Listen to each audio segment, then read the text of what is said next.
For the women. For the women. Welcome. Should I even be doing that? I am the women. For myself. I am the women. I am the women. For me. Welcome to episode 22 of the SixPackPodcast. We have Shannon.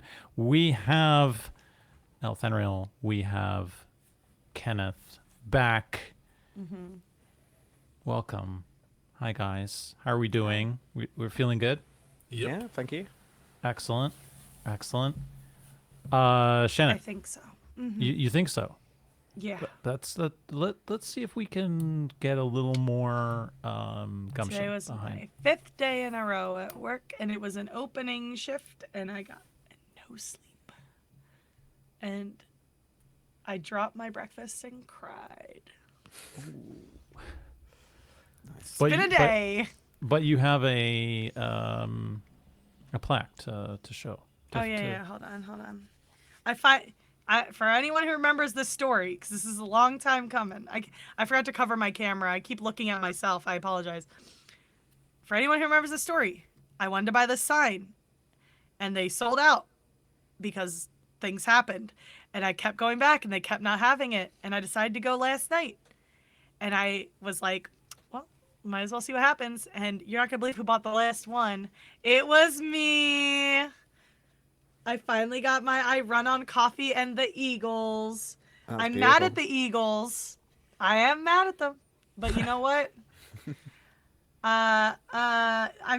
Especially because I wanted to buy this last year when they had the Super Bowl run, and they were literally the one thing keeping me from, like, jumping off the Ben Franklin Bridge. So, I'm going to hang it up somewhere around the desk. Where you can always see it, right? I'll put it right next to my Bellatro calendar. Right next to Ben's star. The big two. Excellent. Right. Excellent. The Eagles, coffee, Eagles, Jimbo. I don't care for the clown. I'm kidding. He's fine. Shannon. Housekeeping. Do you have any housekeeping? I don't think so. You know what I forgot to do though? Read the comments again. So that's my housekeeping. Go and get the comments up while not we're responsible for you guys. Aren't responsible for me. I'm a full adult. Andy. Yep. Do you have any housekeeping from last episode? Nope. Since you were with us last episode, any housekeeping? No, can't think of anything. I got one. I was right. Kenneth confirmed. I was right. The first use of the sword was against the spinner. We never doubted you for a second. Right. That's the one thing. My timing may be terrible, but I am always right. Is this the time for the clock is all white, right, once a day? Yeah, I was no matter referencing one of my favorite memes where it's like, I'm not saying she deserved it, but God's timing is always right. But like doing a spin on it, obviously, because I didn't deserve anything.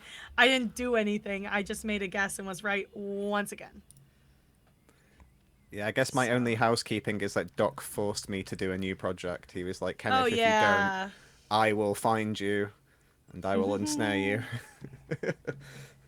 I'm not sure what that is, but we can chat later. Good. Excellent. It's been a minute. Kenneth. How are you doing? What and before we move on, have you got anything you wanna say?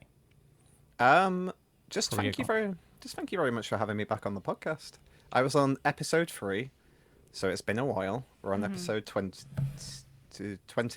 22. I almost said 43. No, I'm sorry. Complete opposite We're on spectrums. episode 13. Yes, that is true. We're on the 13th episode 13. We're trying to get that 13 counter up for Andy. Yeah. But yeah, I've been very good. Thank you very much. I've been watching the podcast. I've been trying to comment whenever I can.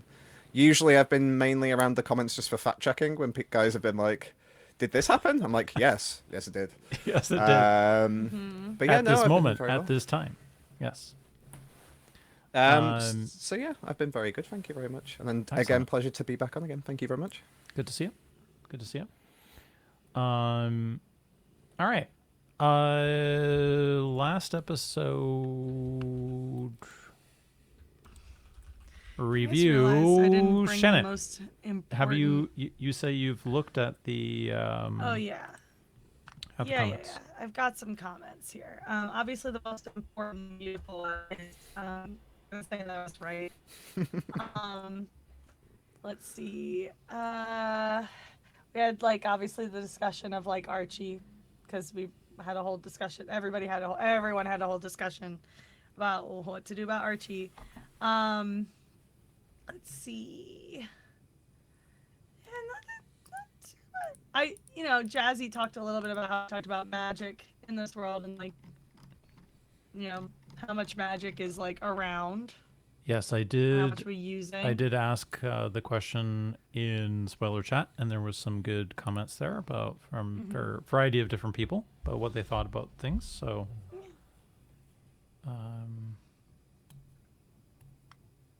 yeah, I don't And think we had. Martina's excited about Paul. Yes, I think Martina's the only one who's sent a question in yet. Oh, I'll remind people. Don't you worry. Yeah, so I'll send a little reminder. Maybe I shouldn't be given power. Just kidding. I'm kidding. I'm kidding. Yes, we will have to remind people about questions. I can do that right now if you want. And also before the watch party next week when we possibly do the roll off. Definitely. Okay.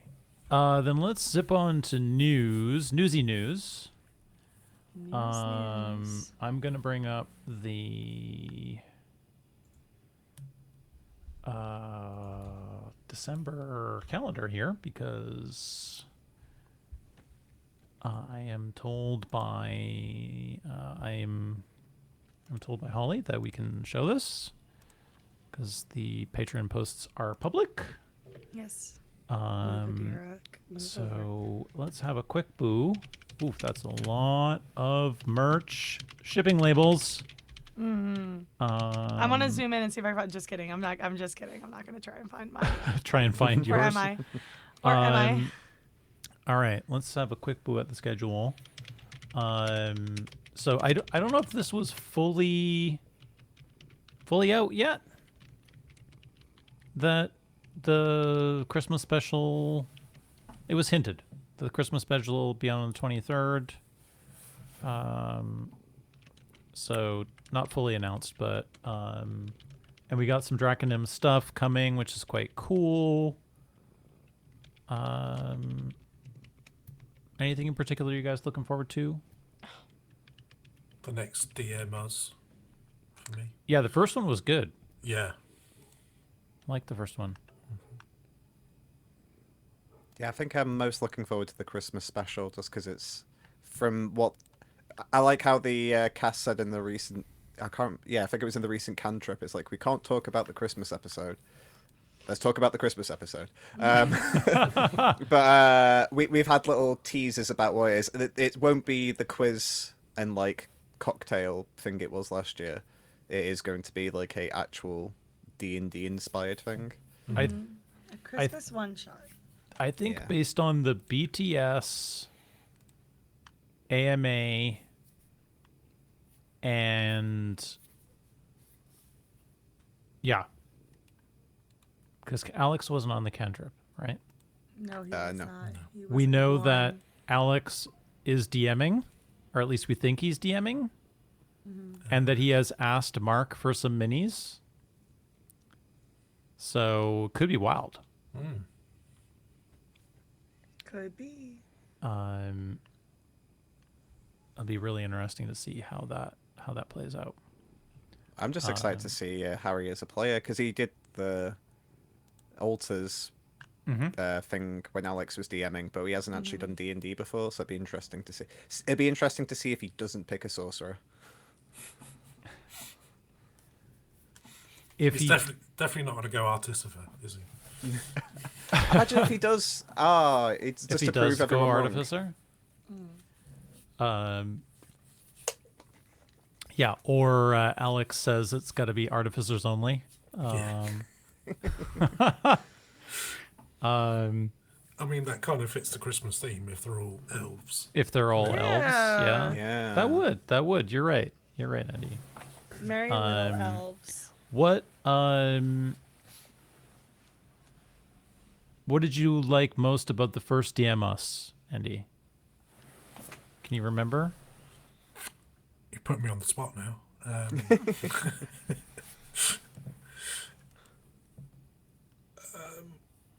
I like the question about there was someone saying that the party had killed off the BBEG early, and there's like helpful suggestions of how to bring him back, or maybe have a relative as the follow-up. Yes. Revenge arc kind of thing. Yeah. I almost feel like with the types of questions that are in the channel right now as well, we could almost have a DM suggestions channel on, because there's a bunch of people who have been asking questions there who I think would really love some help, like now, not in 3 months or whatever, when they'll get around to their question. Yeah, I mean, there have been the odd questions come in on your D&D channel that get answered. Yeah, maybe I'll just have to trying to promote that again. Just Yeah. to say, maybe I'll have to try and forward that over to the other channel, and see if I can get the conversation to happen there. Because I always feel weird replying to ones in that in the DM Us. yeah, so do I.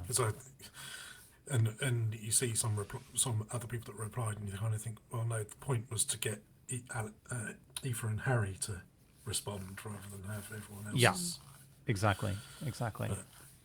Anyway, yeah, with the question that I left in the DM Us, I kind of think is partly been answered anyways since then, in the couple of things that Harry said in Action Surges and stuff about how we built Talisker and things like that. Because what I said was basically, have you planned out everywhere in Reliquiae that the party might go to, or is it an abstract idea that you only then flesh out once it looks like they're going that direction? So it's kind of partly answered already, but we'll see if they throw any more meat on that. definitely. In the DMOs. Definitely. Cool. Kenneth, you're running a campaign now, right? Yes. I'm running an actual like long form campaign in the future, probably in the new year now. But I'm running a one shot that kind of became more than a one shot because my players wanted to keep going. Which is based in the same universe. It was all homebrew. So it's based in the same universe, but basically the main campaign's set on like a continent, and then this story's set on like an island that's like away from the continent, but they are like linked to one another. So I am gonna ask some questions soon. I missed like the first original cut-off point because I think they said they filmed. Don't think they said a specific number. But these filmed multiple episodes.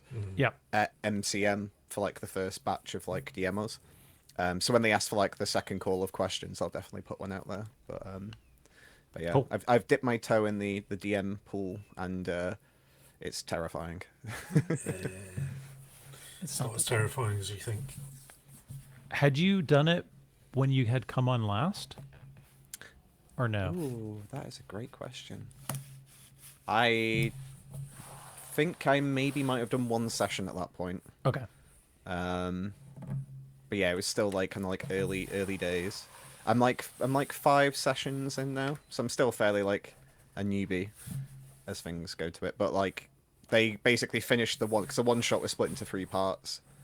So they kind of finished the one shot, and then we've done a couple extra sessions after that. Cool. All right. I think that's it from Natural Six News. So we'll just have the one episode before the end of the year, and before January, in fact. So, and some Draconim stuff, which is cool. Looking forward to seeing some of that. Did you guys back? I missed out on it. It looked really interesting, but I missed out like the cutoff point for it, unfortunately. Did you back, Andy? Nope. No. Yeah, lack of funds at the moment. lack of funds. Yeah. Stuff was pretty. It was reasonable, I think, but still, yeah, it was like you had to be kind of like 60 quid or 70 quid in order to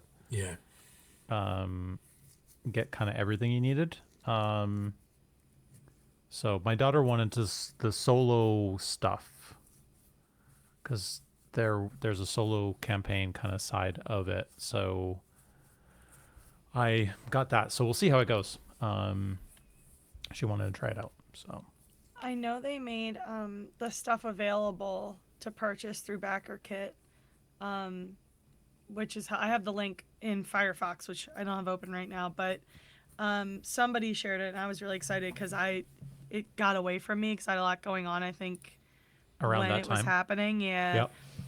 So we'll see. I might get a thing or two. I never get to play anything, but like I'm so intrigued by it and I want to support it. Mm-hmm. So we'll see. Yeah, it was cool. Very, very cool stuff. So, right. Cast news, guys. I think we talked about Game Awards nominations last time. Might have, yeah. I guess it's 10 days out now? Yes. No. 9. 9? It's on the 11th. On the 11th? Okay. I requested so, off that evening. So we will not have a episode of this probably until January at this point. But Well, no. 16. We record on the 16th. oh, that's true. Excuse me. So we'll be able to we'll talk have Paul, about it. so we will be Paul able to will talk just about have to listen to us talk about listen it. to us talk about Game Awards. Yeah. Yeah. Poor Paul. I'm already feeling really bad for the guy. We'll have to be on our best behavior, I think. Yeah. Especially with 4 of us plus him. In terms of the timing. But yeah.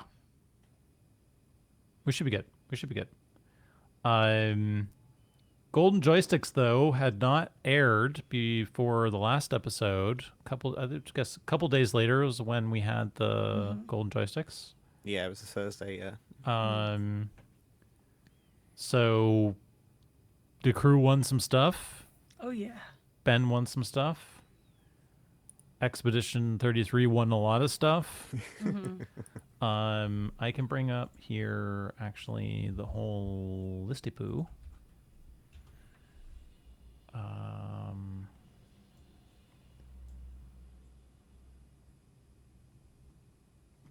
Yeah. I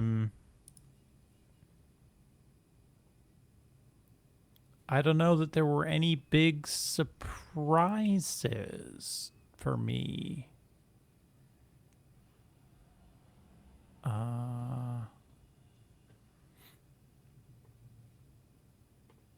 Maybe that Yote won console game of the year. I was kind of expecting Donkey Kong Bonanza. Yeah, I think a lot of people were actually. But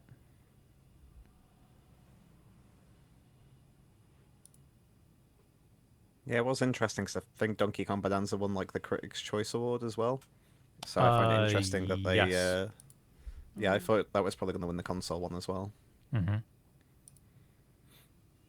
Yeah, no big surprises, I didn't think. The thing that surprised me, but it's just because I hadn't really seen much of the game or played much of the game, is how popular Peak was. They won quite a few awards. Oh, they love Peak, and my friends have been trying to get me to play it for a while, but obviously my gaming time was a bit. But it's one of those limited. games that I've really wanted to play. Yeah. Yeah, it's cool. It's definitely cool. Very unique. One of those kind of like lightning in a bottle kind of games.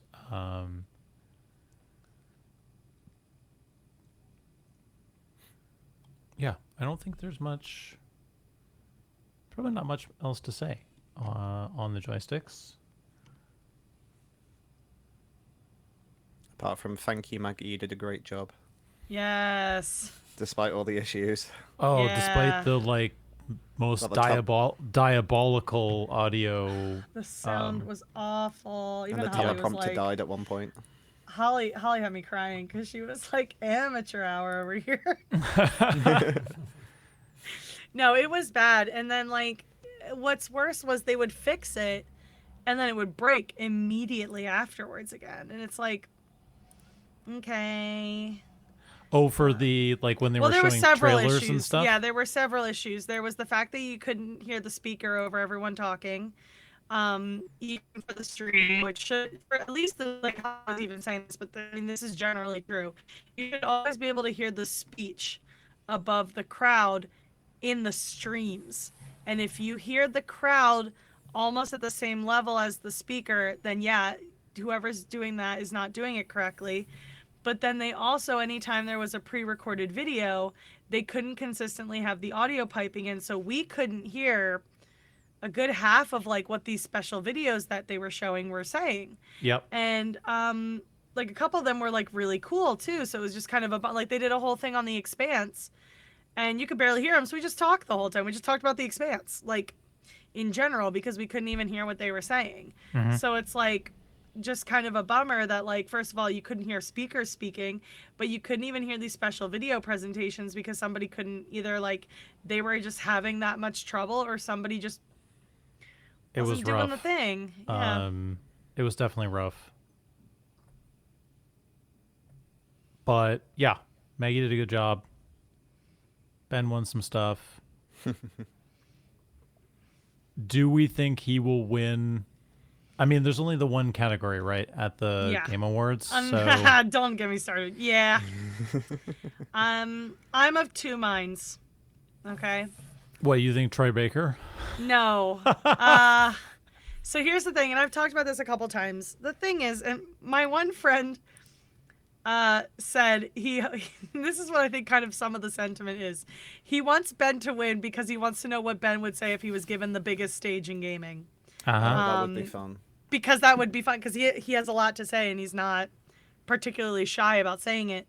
But I think also, you know, the thing is that you have someone who's very popular in the industry, and then you have someone who's very popular with one of the biggest fandoms in gaming right now.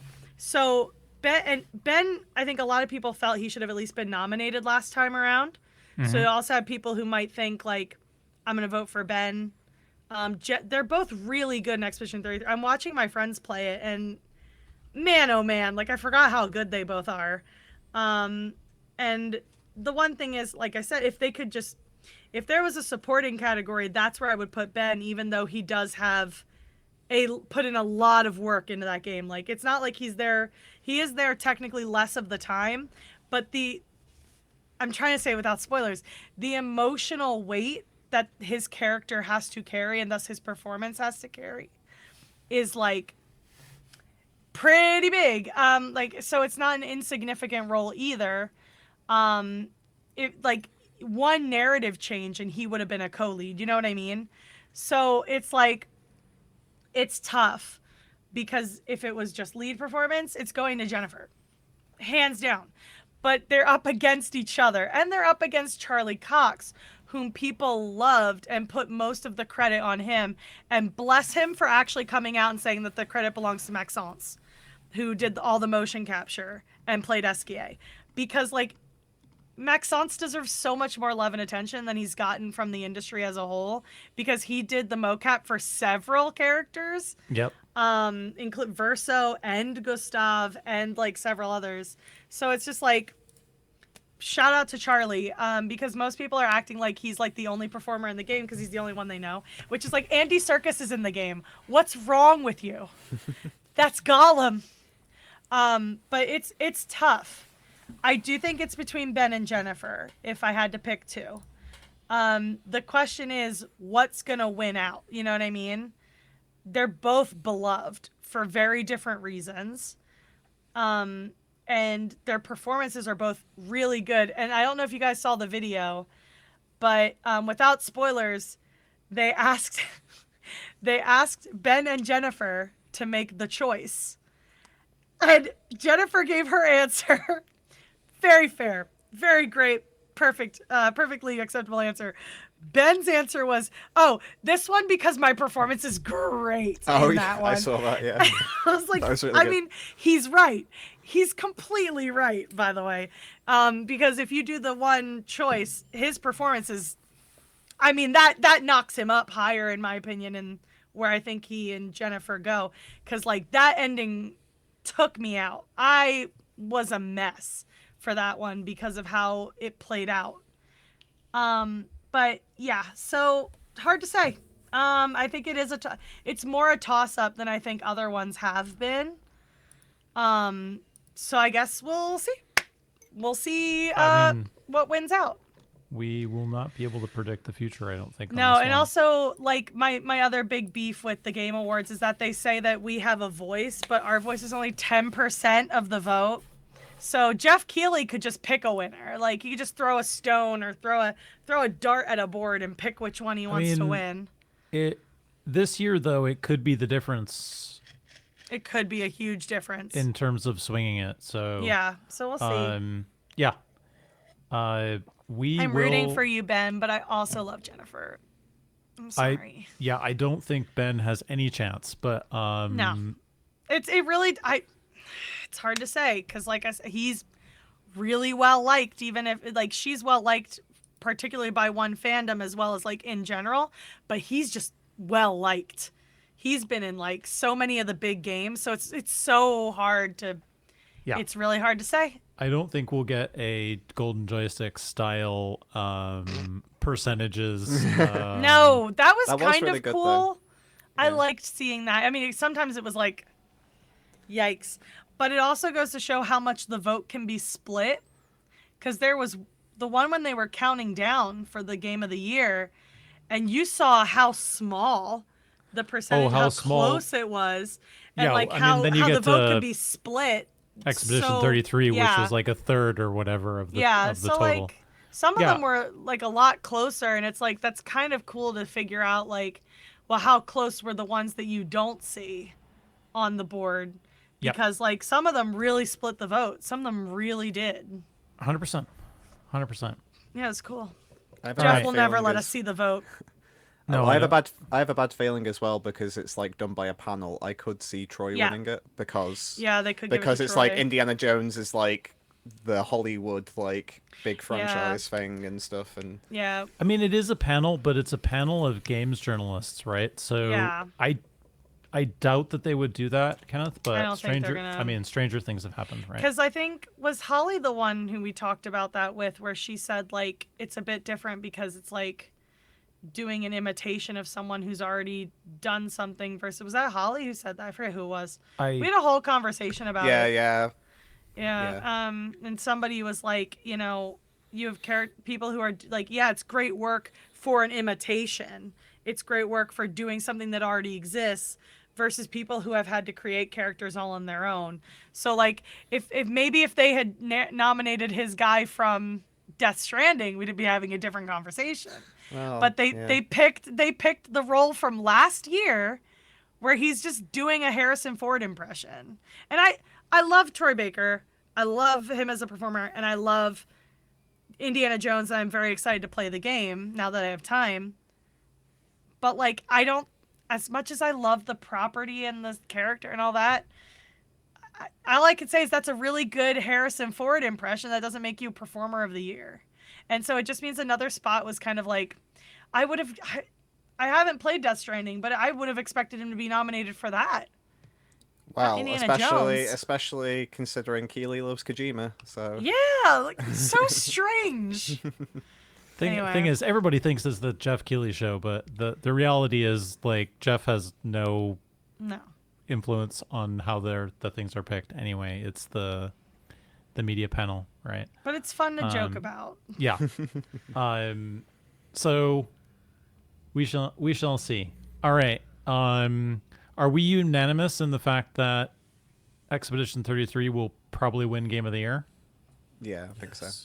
I'm feeling more confident because the thing is like, there's a lot of good games this year, like a lot of good games this year, and you never really, like we said, so even with best performer, like you never really know when you go down to these award shows. Like anything can happen. I've seen the craziest things happen for like the Oscars and stuff. You know, you really never know what's going to happen until you sit down and watch the thing. Of course. So, of course. I think it's a but you're shoo-in, going you're going with Expedition 33. Is Yeah. that your game of the year?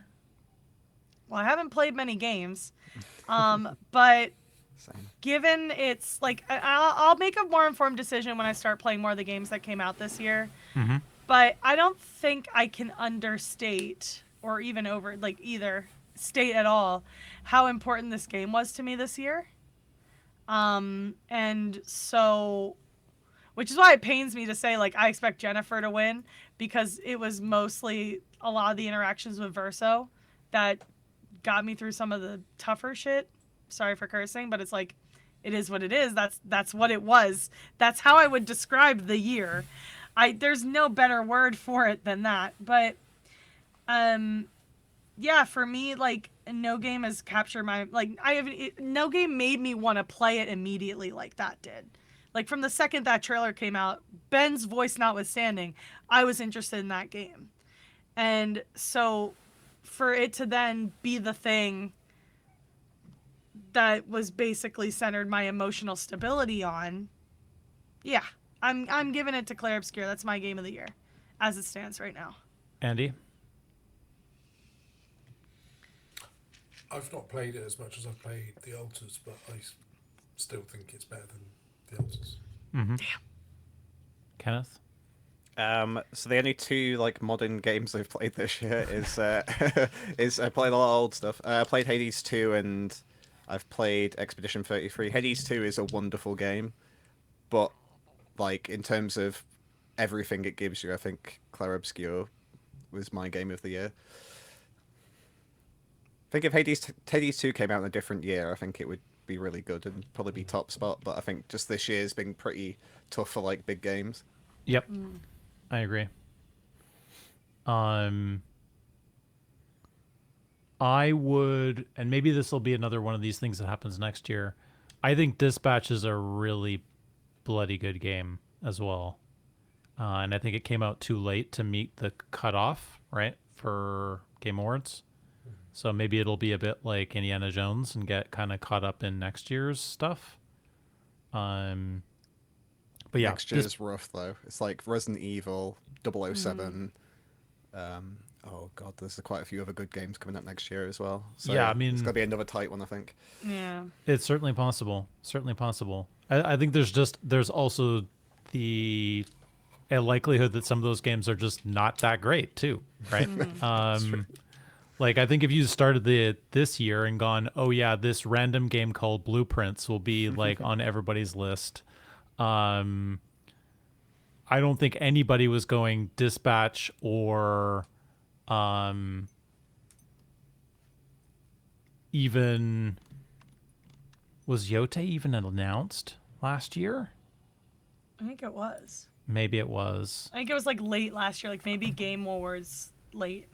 So I'd have to go back into the 2024 most wanted list.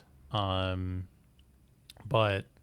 yeah, I mean, there's so many things that just kind of were like completely off the wall, like Final Fantasy Tactics coming out this year, etc. I'm pretty sure Donkey Kong Bonanza was not announced. Just kind of looking at, we had no idea that Hollow Knight was gonna come out. Yeah, that's true as well. Right? Like we kind of thought.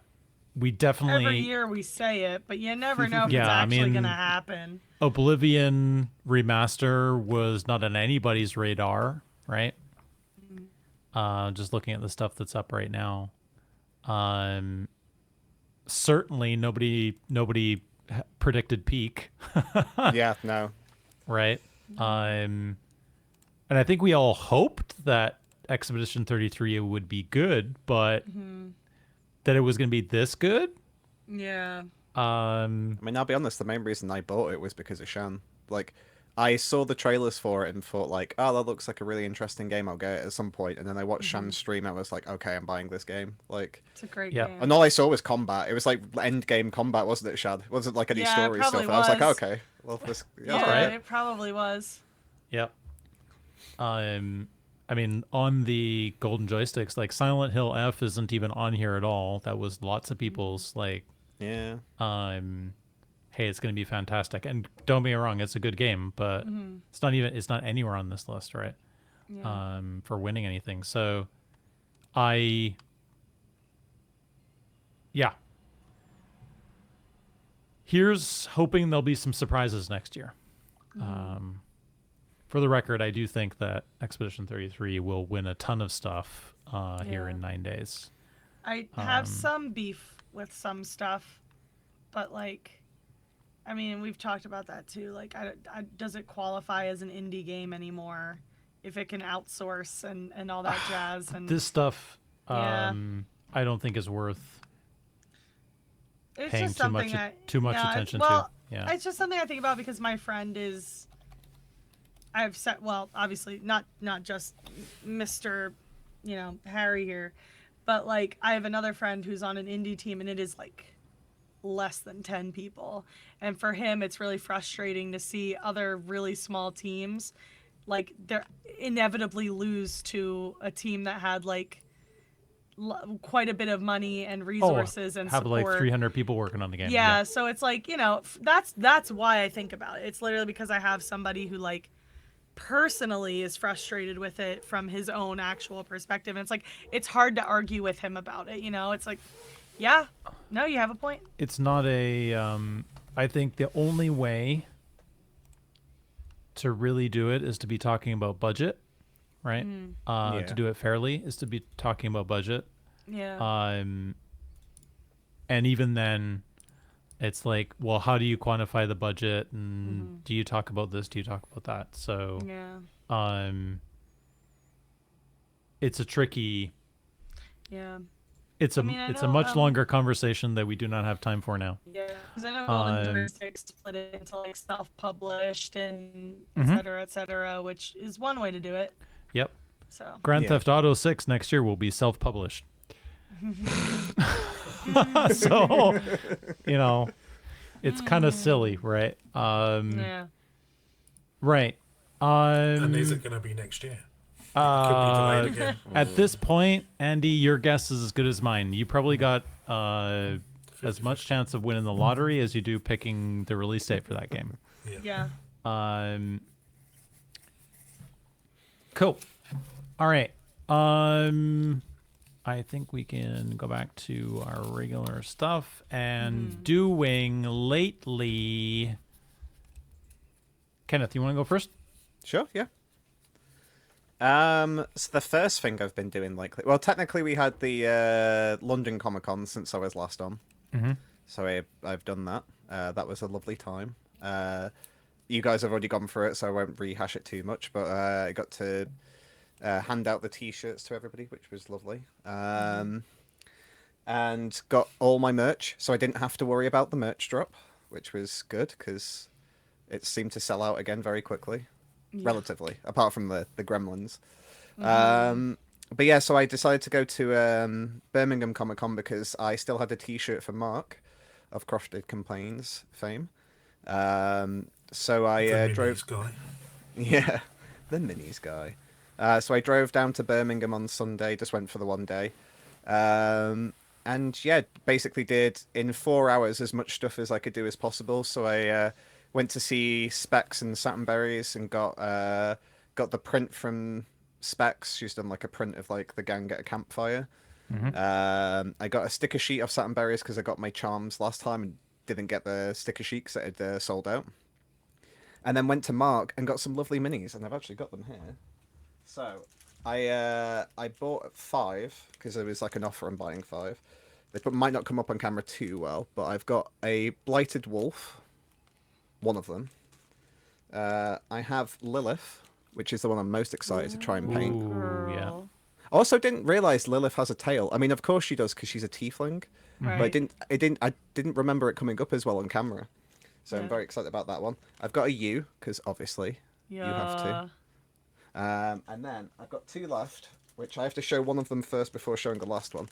So I've got a second Blighted Wolf. This one we'll say is Peter. And then to go with my 2 blighted wolves, and it's the main reason why I bought them, I got a Morgan.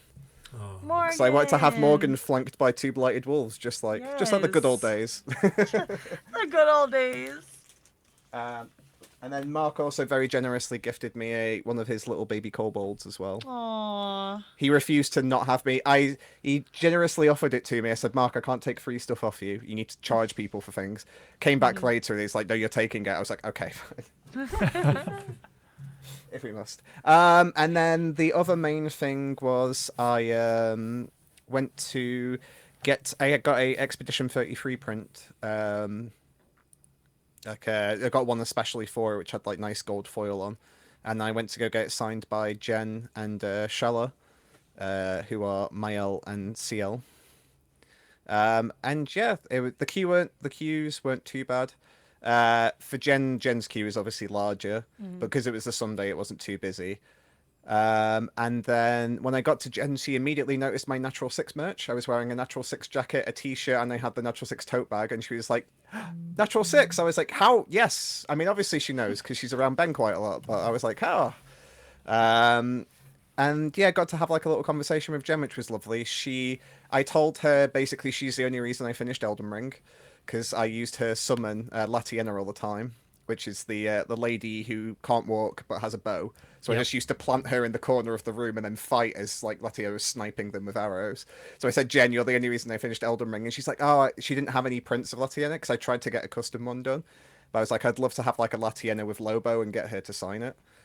She's like, oh, I should do that in the future. That's a good idea. But I was like reminiscing about like, you're my hero, so thank you. Even though she had nothing to do with the game mechanics, but it's just like having you there, Jen, it was support. And then, yeah, I managed to get my my L signed as well, which was lovely. I also told her that I'm really looking forward to Tides of Annihilation, which is like the new kind of Bayonetta-style game that's coming out next year. And as I left the queue to join Shella's queue, a couple proposed in front of Jen and her partner, which is Aliona. Am I saying that right? I always say it wrong. I swear I say it differently each time, so I'm very sorry, Aliona. But yeah, a couple proposed in front of them, which was really sweet. I was in Shella's queue and I just heard a bunch of cheering and clapping, and I was like, "What happened?" Turned around and just went, "Oh, they got engaged." And I was like, "Oh, that's."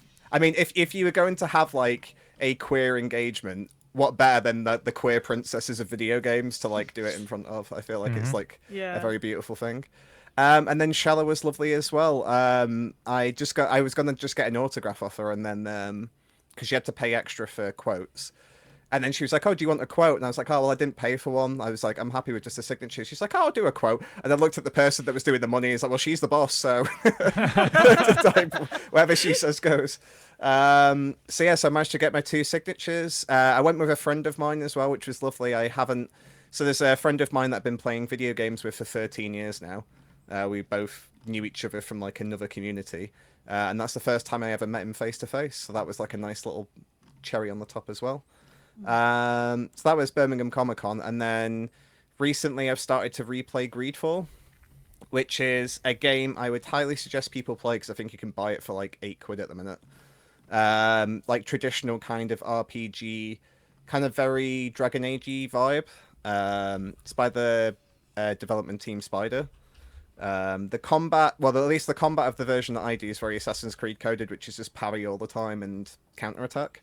But genuinely a really cool game. It came out in like 2012, I think, or something like that. So it's quite an old game now. Yes, that one.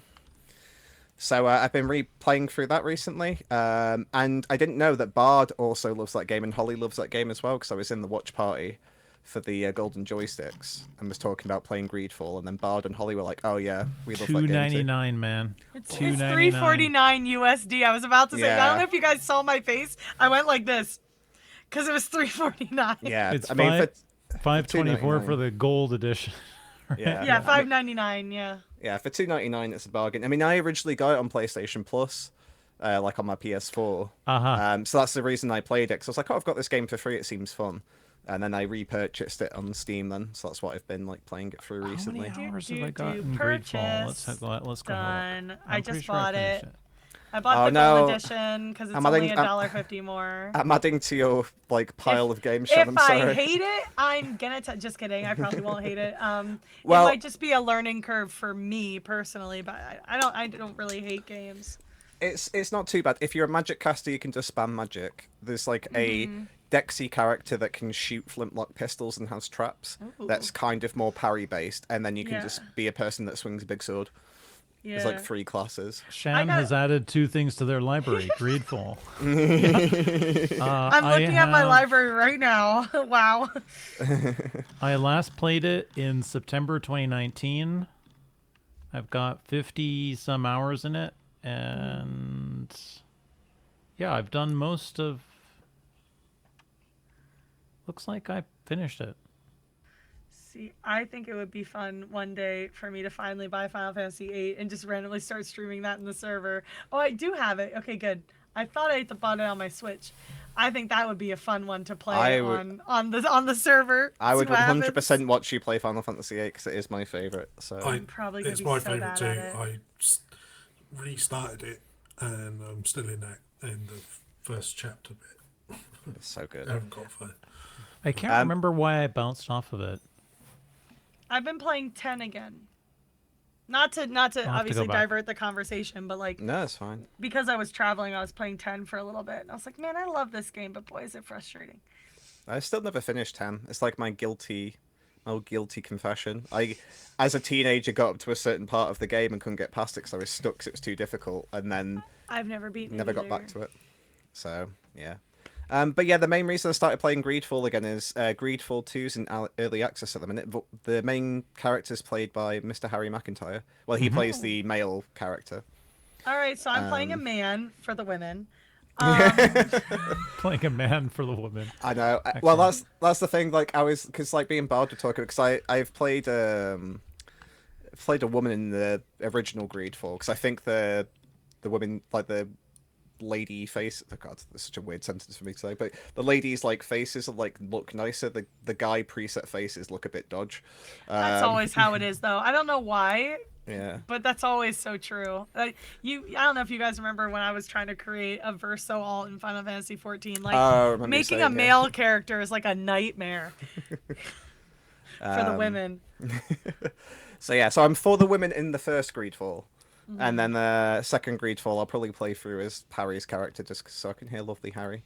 But that's still in early access at the minute, so I'm kind of playing through Greedfall 1 and then wait until Greedfall 2 is out of early access and then give that a try. And then the only other thing I've been up to, well, technically there's another thing, but the only other thing I've been up to is I finally finished Final Fantasy VII Rebirth. I played up to Chapter 12 and then didn't play it for 8 months. Because I stopped playing because it was a bug trophy, and then just didn't touch it again for 8 months, and then finally got back into it, and I finally finished the game. I won't spoiler cast too much, but I have mixed feelings about the end of that game. But Did you really enjoyed it? play it on PlayStation 5 then? Yeah, Kenneth, or- PS5. Yeah. I might rebuy it on Steam at some point if it like gets a bit cheaper again, because it's been on sale a couple times. Yeah. Yeah, might pick it up again. definitely. I don't recommend anybody play it on regular PS5 if you can avoid it. Too late, man. Yeah, That's where I played it. it was like just a 'Cause I played it at launch. slideshow. The performance was so bad, like just Yeah. so atrocious. The light, man. I love getting like, I love getting flash bombed every time I walk outside. Like, yeah, I played it at launch, so It was super bad at launch. It got a little bit Yeah. better, but cool, man. All right, yeah, Kenneth, do you want to show some of your? Yeah. So so I have the t-shirt here. I have got a spare one so I can show off some bits in the sack. But yeah, I did a fan t-shirt. I did 30 t-shirts in the end. Let's do. Shan does have one of them. It is potentially in transit, depending on how that's going. not quite because we added to the loot. Yeah, we. Okay. The loot has been the loot. Expanded. Well, will be added to. Yeah. So the first image is the So the first image is the logo on the front. The kind of like backstory behind that is Harry said in one of the AUAs or one of the I don't know, it must have been one of the AUAs. He said that the Alanites are like the Patagonia Mountains. So that is me basing like the mountain range that's basically like a kind of cut off of like the Alanites. So I based that Right, off like they're all wearing vests and things. Like Yeah. they're all very corporate. Yeah. So that's Patagonia, based on that. And then decided to do the Six Pack Brewery because Alex always says that he likes merch that doesn't look like merch for something. So I was like, oh, well, if I try and brand it off as being like a brewery, because like brewery shirts are a massive thing, especially in the UK. Like craft beer places are all about it. So I thought that'd be cool, and I have established 2023 on the shirt. I've got my original test version, so you can see how big the logo is there. This is my original test version. You can see how chunky it is in comparison. It's chunky. But yeah, I did establish 2023 because that's when the Kickstarter started. And then yeah, that's kind of like the genesis between the front bit, and then if you move on to the second picture doc, I can flip my t-shirt around. Yes. That I can do. Let's make sure I've got the right one. There we go. Yeah, perfect. So this is my original hand-drawn sketches for everything that's on the back of the t-shirt. So I knew that I wanted to basically pick each cast member's real-life favorite drink and try and D&D it as much as possible. So like Doug's was easy because he loves whiskey. So I based his off. Basically off kind of like Fireball whiskey. Like there's many different brands of whiskey and there's many different spicy cinnamon versions of whiskey. But I kind of based it off that idea that like it's a fiery whiskey, like something that has a bit of a kick to it. So I named it Hank's Laffy Wildfire. And it's my favorite logo out of all of them because it's a spoon that has fire coming out of it. I think that's just really cool. Let me see if I can easily get it up here. Sorry, I don't know what has them all riled up upstairs. I can hear them fighting, yelling. Well, not fighting, yelling. So yeah. So yeah, it's just like a spoon with fire coming out of it, which I think is really cool. Then the next one was Harry's. Harry loves Red Bull, so that was a nice, easy pick. Is that I would do a Red Bull, and unfortunately Harry hasn't got a character, so I had to D&D it somehow. So I went for Rofe Baraz, which is or Rofe Baraz, which is Rofe is the D&D equivalent of a bull. And Baraz is Dwarven for red. So I was like, well, that makes perfect sense. And then next one is Aoife's, which is Aoife loves wine. She's always drinking wine on the the cantrips and stuff like that. So I was trying to find a... Getting distracted by kitty tails. Guda's really feeling himself right now. So I decided to try and come up with a pun. Based off wine, and it turns out there's a grape that's called Colombard, so it has bard in it. So I was like, great. So I called it the Colombard of Whispers, based off Dolly's subclass of bard. Spoilers, although really, if you're watching this episode of the Six Pack Podcast, hopefully you're caught up. But Dolly is from Mouse, so I have it established. Yeah, basically, usually wines have a location, so I put it as Mouse, as where the grapes originated from. And I did because Dolly is not a musical bard, she's a kind of acting verbal bard. I did the Wheel and Woe masks because I thought that was perfect for that. And then it has a little filigree horns. It's like a gold, kind of like a pewter kind of inlay for the horns. That's at the top of the bottle because that suited Dolly as well. Sorry, Doc, I'm putting you through this. And then next, I guess since it's already there, we'll do Ben's. So Ben's drink is my favorite one. I was like, Ben loves to drink water out of a cafetiere, so let's make Ben's drink a cafetiere that has a logo stuck on with a bit of tape. The water is bright blue because it's based off the Baja Blast, as Harry calls it, the Baja Blast water. which was in one of the rivers in one of the episodes. And then the logo is inspired by Ben's drawing of his pajamas. So that's why it is beautiful and lo-fi as possible. And then next was Holly's, which is Holly loves Diet Coke. So I was like, well, what can I come up with something for Holly? And I was like, well, Vex is like the thing she uses quite a lot, although not anymore.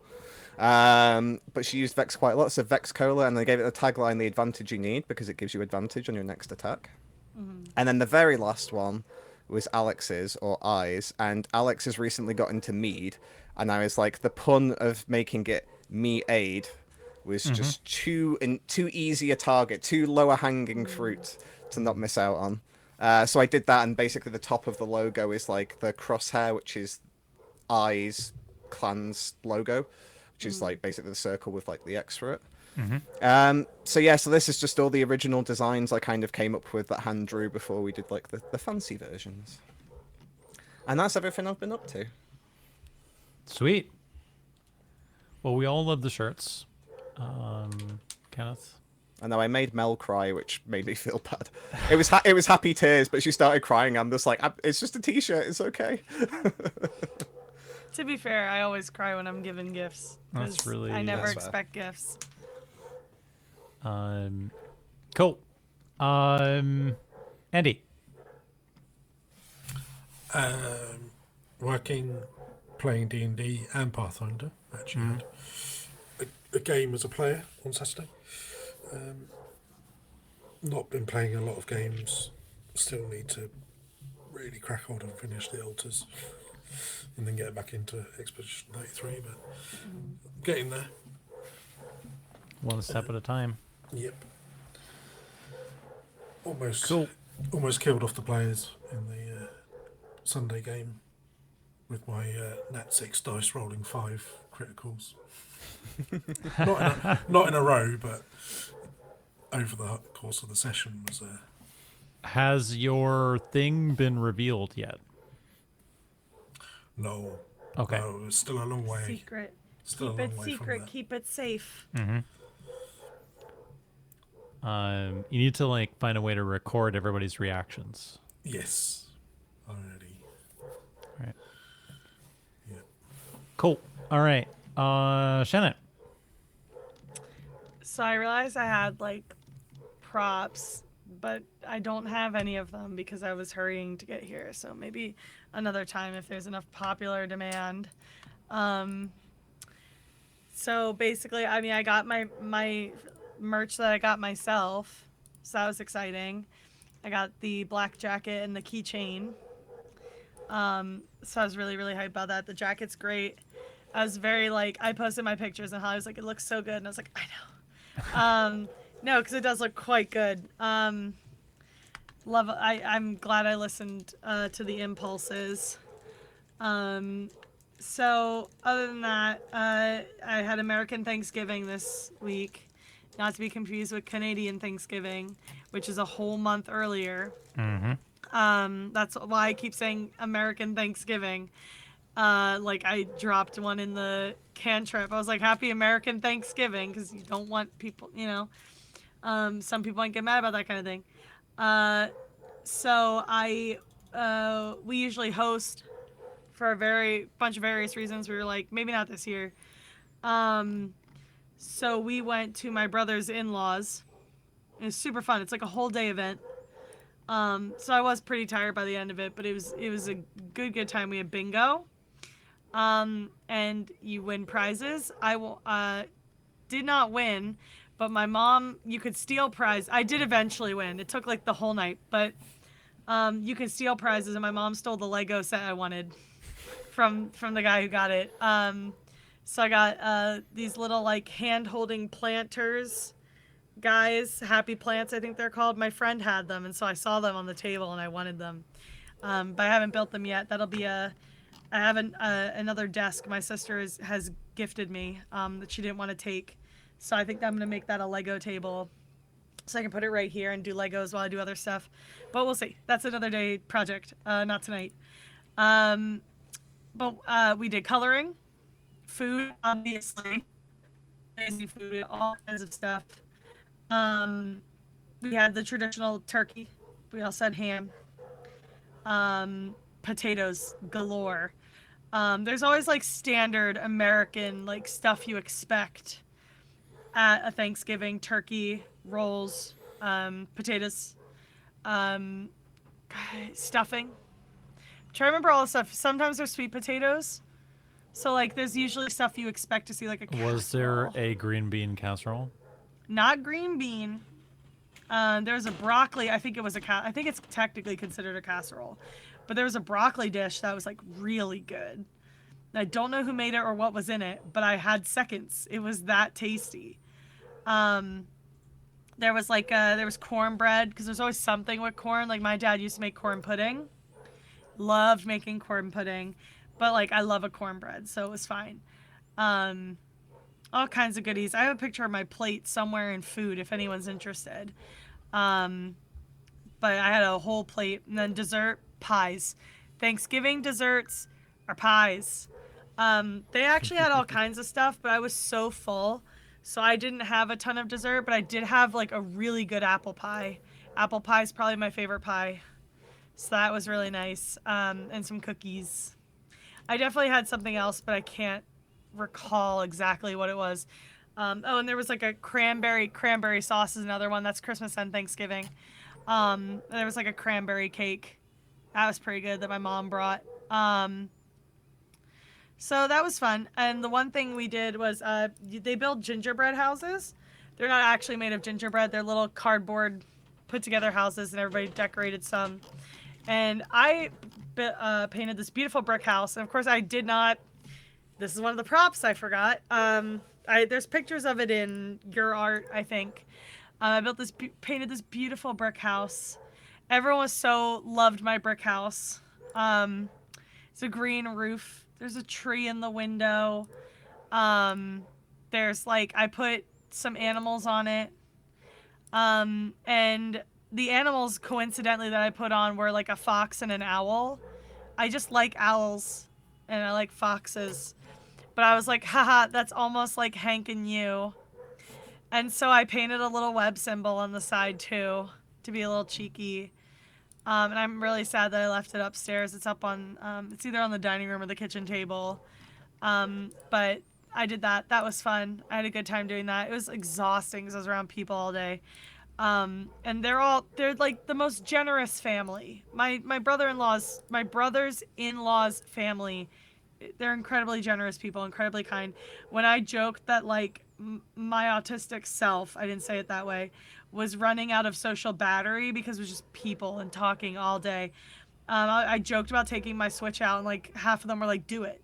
Just do it. Take your Switch out. Like, chase your bliss. Because like they understood that like it could be a lot for some people. They're just really cool.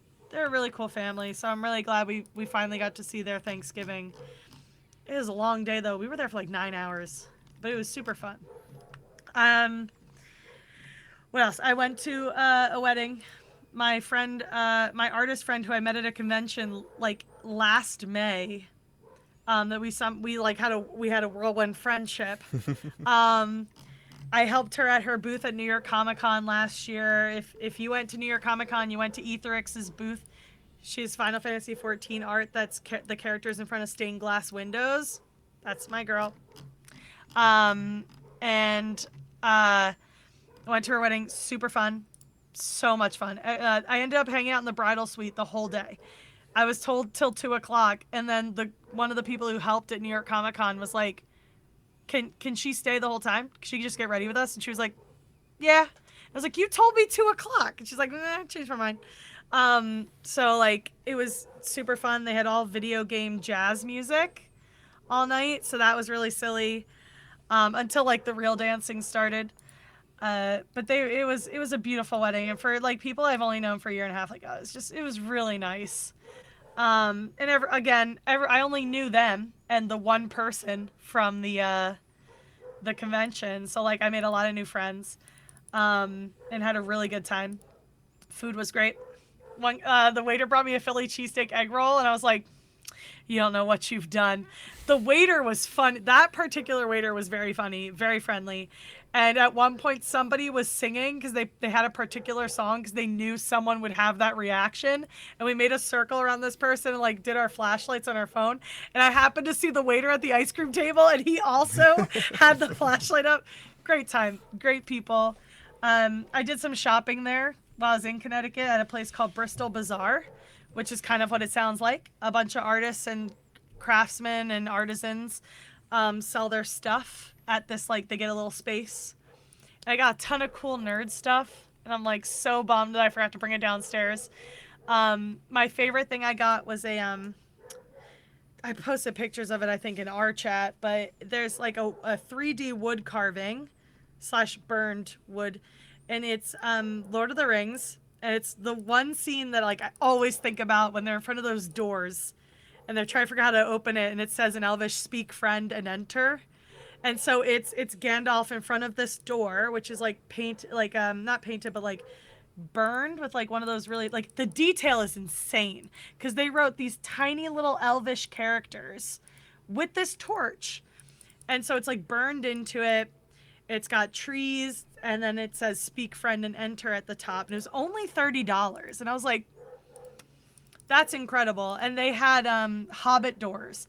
And there was a sign that said "Turn me over." And so I turned it, and it had like, I forget which Hobbit quote it was. It was like when they're introducing the Hobbits. It was like, a Hobbit's home is this, that, third. I forget which part of that whole section it was, but I had a cute little chuckle. I was like, this is so nice. I got like an ornament. If I have to look up this guy, I hope he has a shop, because me and my friend, he had 2 of these ornaments and we each bought one. And I was like, that would have been a great gift to hold on to for the 6. But it's like a Christmas ornament. It's a front side of a 20-sided die, D20. And it's got little like, weapons and tools and things like that. And it says like, "Here's to another year of like," what does it exactly say? It was like poor decisions and great adventures or something. And I was like, oh, I would love to buy like 6 of those and like gift them. I get gifted an ornament. I gift an ornament. You see, I like gifts. So that was really cool. I got like some coasters for my desk. Exactly. And like I'm not very crafty, so everyone keeps giving me beautiful gifts, and I'm just like, I have gifts to give. All I can do is buy things and say things. But yeah, I got these beautiful like coffee related coasters. One is a coaster that has like, it's the love sign. Philly is famous for having one of those love signs where the O is crooked. Like we have a whole park name for it and everything. And it was one of those, but the O was a D20.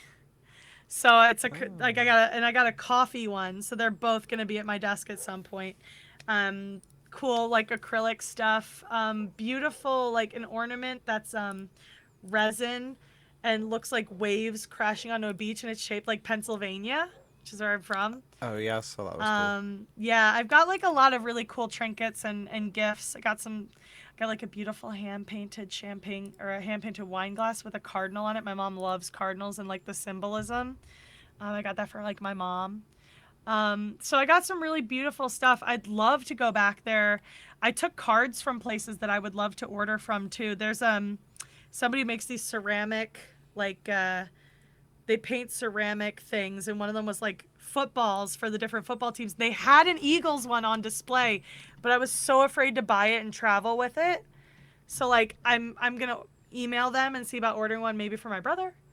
It's like, it was really cool, like all kinds of really neat stuff. And I wish I had more money and more time, because I just kept doing loops. There was so much cool stuff. Some AI art. We're not going to talk about it. But it's really fun. I love stuff like that. I went to an Artist Alley version of that in Montreal. I love places like that. We should have more places like that, that let people sell their crafts and their wares. Because I think more people would do those hobbies if we gave them the space to profit off them. But more Bristol Bazaars, please. More Bristol Bazaars. Yeah, and I didn't get in a car accident on my way home this time. Well, that's not exactly a high bar, Shan, but I'm glad that you made it. There were little dicey moments because in New Jersey, right? But what was really funny for me was the people who were doing hair and makeup. I walked for my friend's wedding. I walked in the bridal suite and I was wearing my Eagles shirt, and all I hear is "Go Birds," and I was like, "Who's go birdsing me in this suite?" They were from Jersey. And at one point, I was talking about how every time I try to go home, I want to not go through New York. It tries to take me through New York every time, across the worst bridge on the planet, the George Washington Bridge. But you can choose to take, and I'm going to call it by its old name. I will not respect its new name, the Tappan Zee Bridge in New York, which is gorgeous. It's now named after Mario Cuomo, which is fine, but Tappan Zee was better. And I try to do that because I avoid all the traffic in that stupid bridge. But every time I do that, it makes me turn around and go back over the bridge and go through New York City for some reason. So while I'm saying it, one girl goes, "Oh, we always set our we always set our GPS to the," and as soon as they started saying it, I said at the same time, "the James Gandolfini rest area," which, as everybody knows, is my favorite rest area because gabagool. It's named after James Gandolfini of Sopranos fame. So I thought that was very funny that we had like the same brain.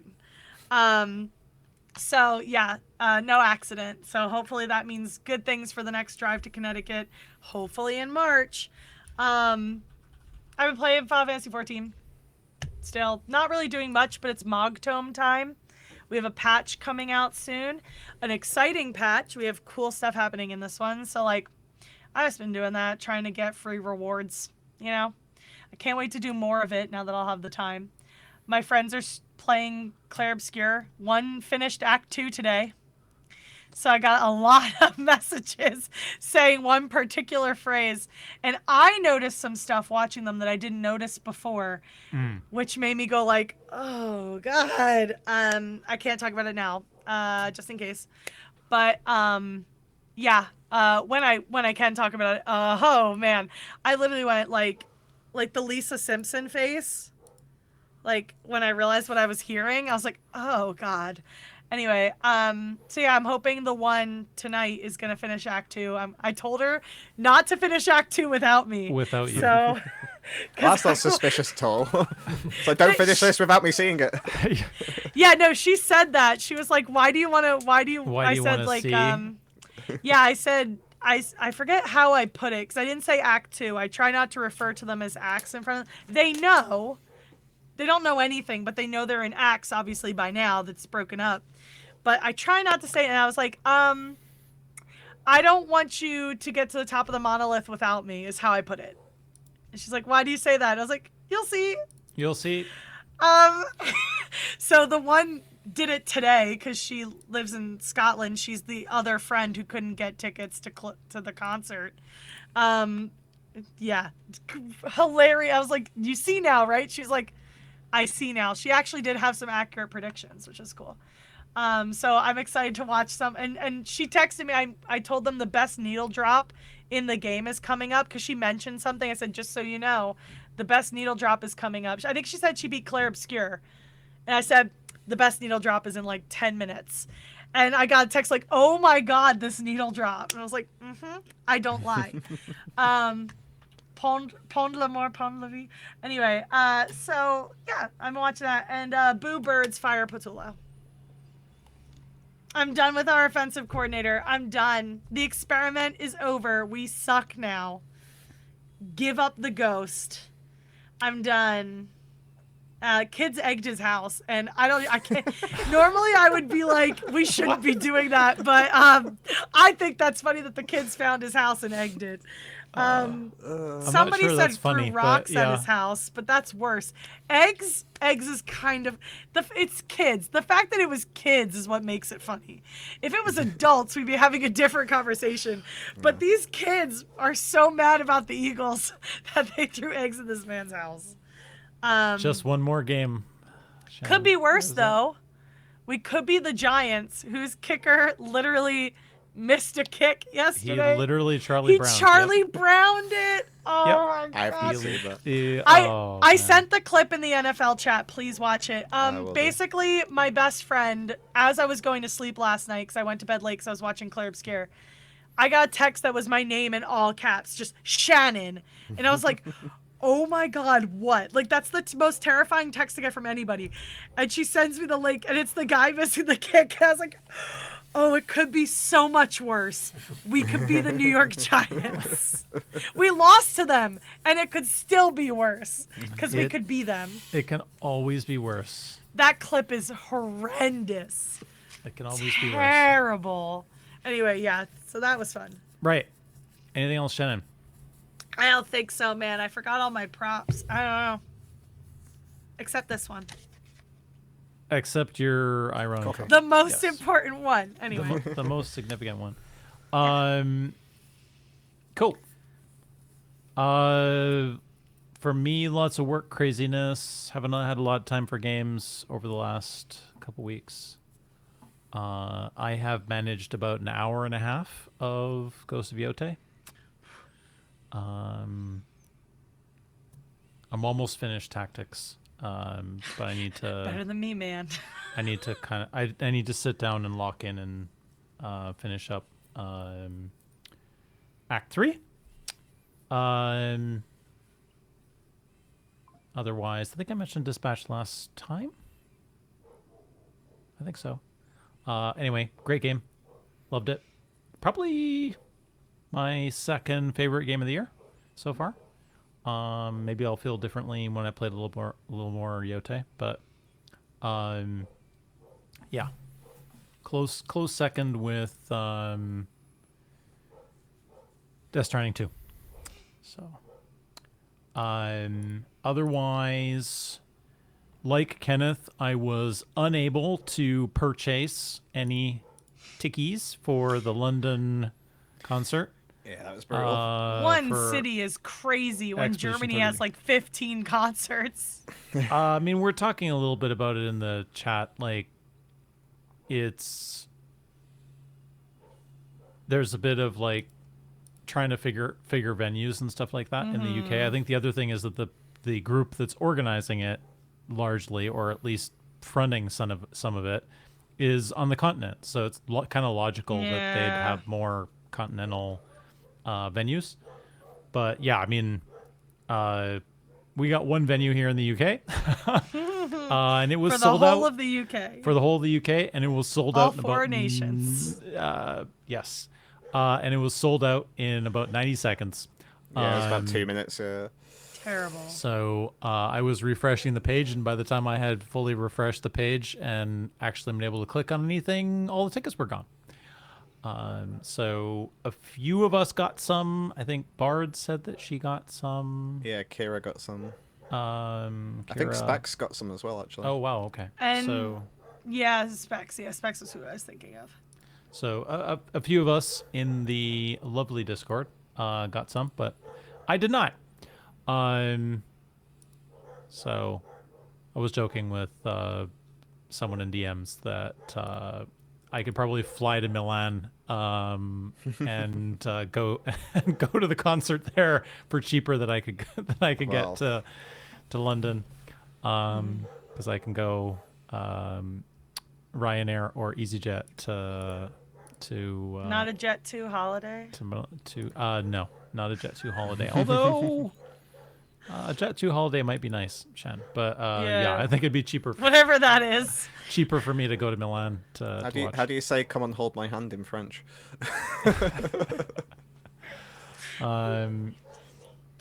So, yep, there was that.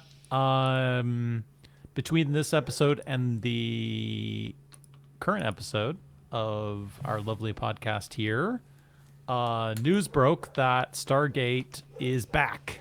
Oh yes. That's insane. So we were having a hangout, I think after the Golden Joysticks, actually. Yeah, I believe so.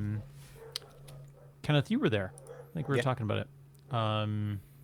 So after the Joysticks, when I got back, I can't remember what I was doing. I had an event, I think, on Thursday. Oh, it was your Christmas marketing, I believe. Oh yes, Ah, the Christmas market. Yes. So there was a Christmas market at the How was school. the Christmas market? It was good.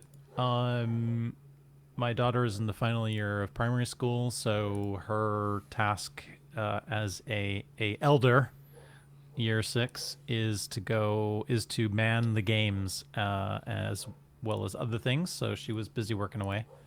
Good for her. And food was not bad. Had some mulled wine and mulled cider, which was good stuff. Yeah, it was all in all was pretty good. It was the last one before high school. I don't know where the time went, but Isn't that how it goes? yep, definitely. So yeah, that was definitely fun.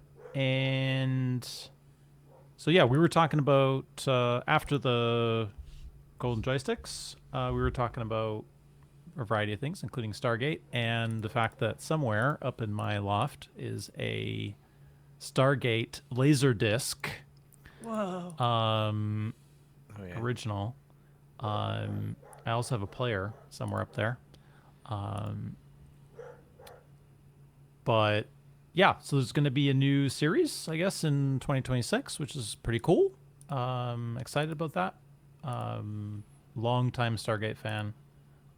So that's pretty exciting. For me, you guys Stargate fans?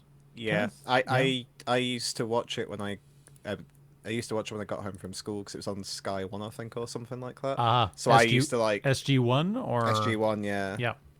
So I used to like come home from school, and then that was like my jam, is like watching Stargate. I was a massive Teal'c fan. He's an absolute lad. Stargate fan, Andy? I've only seen Stargate 1. I haven't seen any of the others. But yeah, it's good. Have you seen the original film? Yes. Yeah. Yeah. Classic. You as well, Shan? You excited for Stargate? Well, it's been something I've wanted to like get into, especially like because my producer recently did like he had me post a short where he was actually talking about how an episode of the audio drama I work for, The Sojourn, was inspired by The Siege from Stargate Atlantis, the 3-part.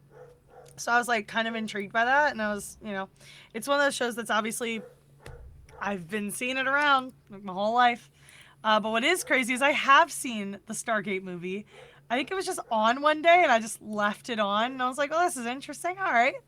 I don't remember much of it. I have like specific visuals in my head, but like I couldn't remember most of it, so I would probably have to watch it again. But it's definitely one of those I've been wanting to watch. That, and Farscape is always another classic one I wanted to watch, because like my sci-fi journey is a little bit come and go, mostly Mass Effect and The Expanse, but then I pick up things here and there, so I do like sci-fi. So it's one of those things that I keep meaning to sit and get around to. So maybe that'll be one of my next easy watches. I think I wanted to rewatch ER, so maybe after ER. After ER? I did The West Wing this year, and that was fun. Because I'd never seen the entirety of The West Wing before. I think what they said is that Stargate, because it's Amazon who's picked up right, as always, Stargate, that if it isn't already, SG1 and Atlantis will all be available to stream on Prime Video. Cool. So, that's kind of what they did with The Expanse. When they saved The Expanse, they got the rights to the first, because the first 3 seasons had such weird rights everywhere. It was a Netflix around the world, but in the U.S. it was only on, I forget what it was on in the U.S. And so like for a while they had the right. I don't know what they have. I think the rights for The Expanse were up for a minute, but they might have just renewed them instead, because it kept saying like off Prime in X amount of days, but only the 3 seasons they didn't produce. So I don't know if that got resolved, but yeah, that makes sense. When they pick up, oh, they have it again? Yeah, they have it again. Yeah. They might have just renewed it and just didn't, the text on the screen didn't reflect that. But that seems to be a common thing that they do. If they pick up a show or an IP that They'll already get the rights exists. They'll get the to- rights so that you can get engaged with it and be synergy. Which is not bad. Synergy. Yeah. Which is not bad. I have a love-hate relationship at the moment with Prime Video, with all of the shenanigans about the AI dubbing, but that's Well, there's a lot of love-hate stuff we could say about Amazon, to be quite honest. Like, I try not to use them if I can help it, but I did buy some AirPods there because they were extremely discounted. But I largely would rather go to a store, but that's a whole nother conversation. that is a conversation for another day. Mm-hmm. So yeah, excited about Stargate. Yeah. And thanks to Andy and Carrie, I have been brushing up on some Daggerheart. I have not purchased any source books yet, but I will need to do so before the end of the year, probably, because apparently I'm running a Daggerheart campaign in the new year, or so I've been told. Your players want to play Daggerheart, and you are the only DM. Exactly. There's another fellow who probably could DM it, but they would like me to do so. So, our vampire campaign, I need to figure out how to wrap up the vampire campaign, actually, because we've been going for like 7 years now or so. So, yeah. So I need to figure out how I'm going to wrap that up. I have some ideas. And then starting Daggerheart. Yeah. Probably in the spring, probably May. But time will tell. Time will tell. I'm learning some good things about the system, so need to figure out where to go from here. I think that's it for me. Are we ready to zip into Action Surge at episode 43, guys? There will be a special art showcase, of course, in next episode, where we will have the lovely Paul Bondy on to talk about the album. You guys been listening to it on repeat? Yeah. Yeah. Yep. Have you got a chance to listen to it on vinyl already, Shan? Or have you just been listening to the audio version? Only audio because I don't have my vinyl. Oh, that's true, because you didn't. I thought potentially you had ordered one, but No, I trusted you. You with, trusted with my both my of shipping. them. Yeah. Have you? You have a beautiful big box. I trust the box. I have. Yes, it's gonna have That's more. what I've heard about Doc, to be fair. It's a beautiful big box. Yeah. It's a big Amazon box that was used to ship alcohol. Alcohol. So it looks like a pretty sturdy box. It's gonna be tough. Yeah. Or at least I hope it will be tough. Yeah. I also did. I forgot. I did get my Geeky Clean order. Oh yeah, Yes, that's I right. You remember did. You saying, did. Yeah. So my Geeky Clean is here. That also provides me with some other shipping items, including Are you gonna popcorn. send me more of them packing peanuts? I have so many. You have so many. They are I mean, multicolored. don't get They're me wrong, it's multicolored great. and fantastic. It will come in handy at some point, I'm sure. So I I had have to a stop whole my bag. daughter from crushing them. Well, yeah, no, I mean that's normal child behavior. You see a packing because you don't see a lot of those anymore. they really collapse. So- Yeah, they must be special because they're now banned in. Yeah, in they're the they UK, said I they think, are and in Europe. Yeah, they're Yeah. biodegradable, is what because okay, they so- were asked about. They're basically made from potato starch. So probably that's why they're crush- allowed to use Why them. they crush so nicely. Yes. So I did get my Geeky Clean stuff. But we need to ship it through. Have either Kenneth, you or Andy, have you guys listened to your vinyls? Not yet, no. So my my vinyl player's in storage because I've run out of room for stuff in general. So I've had to put my vinyl player in storage for now. So I will get around to it. I just haven't had a chance to play it yet. I didn't purchase a vinyl because I don't have a vinyl player. So Listen. Will you be purchasing the signed vinyl now? Be on display. Get a Yeah, vinyl you can just frame. put it in a nice little I know, frame. but maybe. Maybe. Yeah. I'm excited to have be able to do up my vinyl 100%. corner again. 100%. Yeah, I'll send you guys pictures when I set It it up again. is as of recording. Tuesday the 2nd evening, it is still available. Good. The signed version. Yeah, I still need to get mine. So go get it. Go get it. Please help Holly Payball. We need Yeah. the sellout on that. I'm looking forward to having like one in each arm for when Paul's Right. on next episode. Feel free to use mine as a prop. That's what it's well, I'm there hoping for. I'll have one regular and then one signed. Yeah. Yeah. Shan. So, cool. Anything else before 43, guys? I'm debating checking on them dogs because they were barking a long time, Do weren't they? you want to do that quickly and then Yeah, you guys can talk about something. we're gonna I'll fill. Yeah. You well can done. fill, or you can talk about something. Let's up to fill. you. We'll fill, All right. and We're Shan's gonna gonna check on the Daisy. dogs. Yeah. What are we gonna fill about, guys?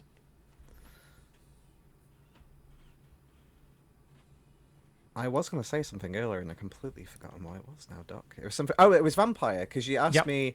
You asked me. You said next time I'm on, I'll ask you about vampire, and then Mm-hmm. I felt my bit was too long, so I didn't bring up vampire. So I could do it now. Perfect. Yep. Yeah. So I've been playing Vampire the Masquerade, the tabletop game now for 2 years. A friend of mine. So I have my group of friends is like 20 people. It's like mostly guys, but now like the guys' partners are like getting involved in some of the D&D stuff as well, which is really cool. So one of our friends was like, "Oh, I'm thinking about running Vampire. Who wants to join in?" Mm-hmm. So there's 4 of us now all together joined in. I am a Ventru because of course you have to be. It's the same thing I was going to do. If I eventually play through Cyberpunk, which I plan to at some point, I will 100% be a corpo because being a rich asshole is fun. Yeah, so I'm a Ventru. My character's interesting as well because I basically based my character off the lead singer of Garbage. Okay. Because the lead singer of Garbage is Shirley. I know it's Shirley. Is it Shirley Manson? Shirley Manson. Yeah. Yeah. She's in Terminator Sarah Connor Chronicles, where she basically plays like a business lady. So like now I need to Yeah. check this out. Go on. so like that was I watched that TV show, like the 2 seasons of that TV show before it got cancelled, and I absolutely loved her vibe. So it's like if I'm going to be a Ventru vampire, I felt like she perfectly kind of encapsulated that. So yeah, we're kind of like a ragtag group that's in a coterie in Berlin, so it's all based in Germany. My character's Scandi, so her actual name is Valkyr Johannesson, but she basically anglified her name, so now she's Anglified Val the name, Johnson, just to like make it as Western as possible, or American Western as possible. And her character is basically part of a very kind of Sky News, like Fox News, like in charge of like a news media company. That's like her like business thing, which she took over from the previous owner through blackmail. Basically, it was like, hey, I have a bunch of dirt on you, so feel free to stand down with grace, and then I'll take over the company. So proper evil Ventru vampire. And yeah, I've just been having fun playing a bad guy, basically. I mean, essentially, kind of all the vampires are bad guys to an extent, but like, I'm the most traditional, just evil capitalist vampire, which is like very fun to do. And the biggest thing from the campaign that's happened, I mean, a lot of big stuff's happened, but for me personally, so basically some members of the coterie stole a sword, which turns out is important because it holds some ancient evil or unlocks ancient evil. We're still not sure 100% what the specifics are. And there was somebody that was basically trying to steal the sword. I forget which clan they're from now, but they're part of like a different clan, and they want to steal it basically for personal reasons. They want to stop us from kind of using it. Yep. Whether it's to like try and save the world, or whether it's because they want to use it themselves, we're not sure. And Val was basically messaged by this person secretly away from the other people to basically say, hi, I know everything about you, so I need you to try and steal this for me. So my character then came up with an elaborate plan where we were like, how do we get this sword to somewhere safe without like them realizing where it is? So we took a helicopter from like basically my character, because she's rich, bought like a whole penthouse suite thing that has like metal shutters to block out the sun, so you don't have to worry about that stuff. So we took a helicopter from that building to my offices in Berlin that are like, you know, my media empire. And then I used a combination of basically every ability I had plus all my willpower to mind control the other coterie member I was with, to make them walk downstairs as if it was their own free will. I then mind wiped them so they didn't know what happened. I hid the sword in my office, and then basically pretended that I got mind wiped as well. So I was just walking in step, because I think it only lasts for so long, like a directive. So I was basically walking in step with my coterie member, and then pretended. I was like, we were both like, oh, what's happened? I was like, yeah, I don't know what happened as well, and managed to perfectly succeed all my rolls to like convince them that basically everything had something had tricked us or like controlled us. And then my character looked at her phone, and then a Hello Kitty gif came up, and then it like triggered some like sleeper agent thing, and I attacked my coterie mate. Turns out that's related to like the person that sent me on the mission to steal the thing in the first place. But still somehow my coterie don't actually know that I've stolen. Like obviously the players do because they were in the room, but the characters don't know that I've stolen this thing still. And then it came to a head where we had to do a trial. We ended up being in basically like the Shadowlands of like the vampire world, and we had to do a trial to kind of prove ourselves as not necessarily righteous, that's the wrong word, but like prove that we all believe in like the thing that we're supposed to do, which is saving one of our coteries, like I forget where it is now. It's the one that's involved with like spirits and stuff. So they wanted to like retrieve their spirit.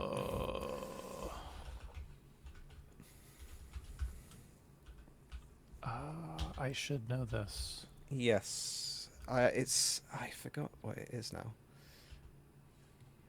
It's not Venturin, it's not Toreador, it's not Malkavian. It's one of the other ones. And I'm drawing a blank now. The problem is that it depends on which version you're playing, so... That's true. But yeah, so anyway, I'll let you figure that out while I vamp. But yeah, we were basically trying to retrieve the spirit, because the spirit had got captured through this like dark portal which led to like the Shadowlands. And we were trying to retrieve it, and everybody kind of believed in it apart from Val, because she's a Ventru and kind of has already betrayed them. But she managed to get through her trial by being completely ambiguous on what her intentions are.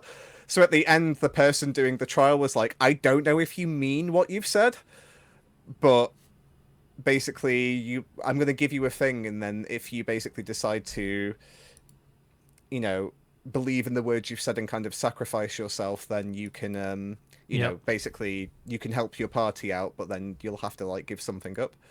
And then we ended up getting caught in an infinite time loop from some nefarious gentleman. We realized this because we had like scratches on our arms and like photos in our phones from like hours previous, but that we had no knowledge of it.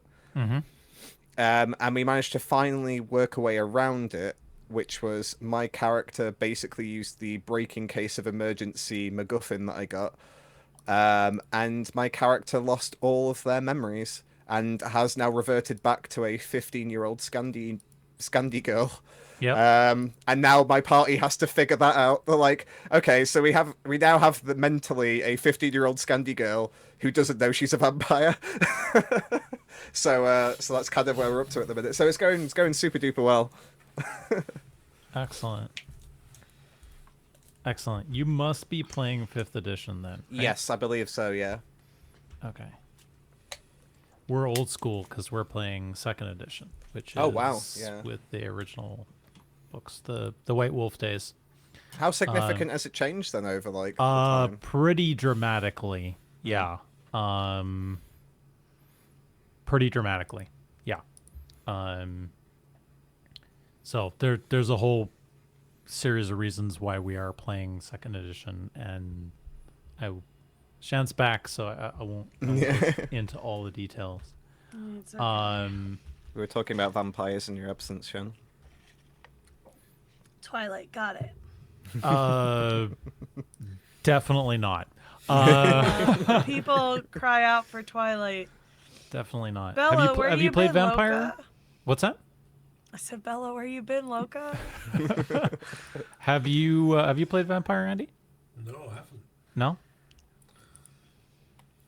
It's a different style of gameplay. Like Totally. I still struggle with it now because there's like a lot of organizations and kind of political intrigue that's like slightly different from D&D. So I do struggle with it still sometimes. I like trying to keep everything in my head. It's a great. I think from the point of view of conversationally and role playing, I find it a much better system and structure for that. Yeah. But you have to have the right kind of table, right? If you have the kind of I want to go and bash things kind of table, it's really not great. Or I guess it can be, but you have to. It's definitely a game where I think D&D is already hard to get to have a new player just kind of show up and play, right? But Vampire's really hard to do that. Really, really hard. Because there's just so much kind of metagame. Yeah. And lore to kind of know, right?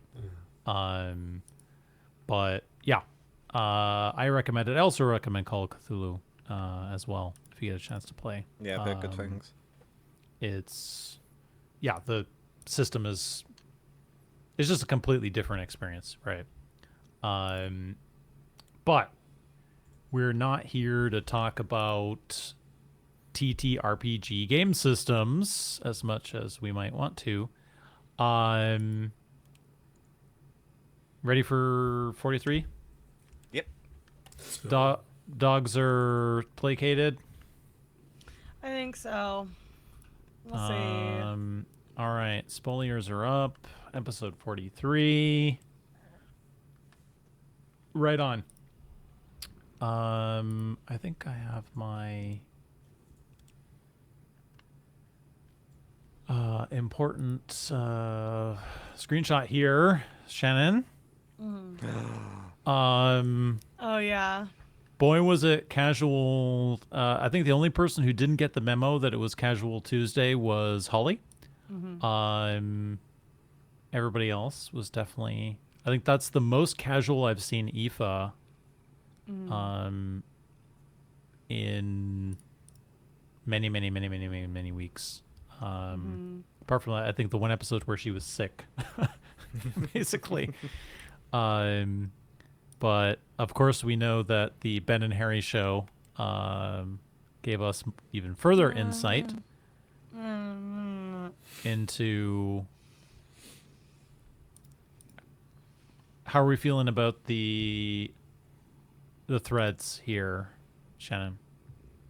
I think everybody looks great. I always think everybody looks great. Merv is certainly something to behold. But I think everybody looks great. Good. I like Alex's shirt. Alex's shirt is good. I like it's a like good. it's like a I like rugby a style good top. rugby shirt. Yeah, I love a good rugby shirt. Yes, ma'am. Yeah. All right. I feel like we got a lot to talk about, but then not a lot to talk about at the same time. It's a weird episode. Yeah. I feel like that's been the case for the last few, to be honest. They've all been like, it's a lot of like individual story beats, but not necessarily like the big overarching stuff. Yeah, nothing to really debate or like, dive deep into. I mean, there's always something to dive a little bit into, but like, for the most part, it's been pretty general. Like obviously last week we talked about Radiant's crash out man. a lot. Yeah. But like, I mean, obviously this, like if I had to pick a topic we would all be talking about this time is Torian. There's like little stuff around Torian that happened that's worth talking about. but there's only one like main big thing to talk about, and that's the Torian of it all. So. Yes, ma'am. Yeah. Where would we like to start? I have to get my notebook. Kenneth? Yeah, well, I guess so. I have written some notes. My notes only go to a certain point because I had to go to the gym and was listening to the rest of the episode while at the gym, like re-listening. So my notes stop at a certain point. But I think the main thing is like the episode starts off with Torian's speech, which is kind of where the previous episode left off. Yep. Torian's trying to get people to join essentially the militia, I guess. Like they never kind of give it a word in the series. Very militia-like. But it's like the council's militia, I guess. And originally kind of misses the landing until Dolly, which I kind of want Dolly and Torian to be a thing. I think those crazy kids can make it work. But like Dolly clapped and wooed for Torian's speech, which assisted, and then I think he got like a dirty 20 or something like that. I think he nailed the second. I think Harry even re-rolled and then added the bardic inspiration, right? Yes, he did. Yeah, that's right.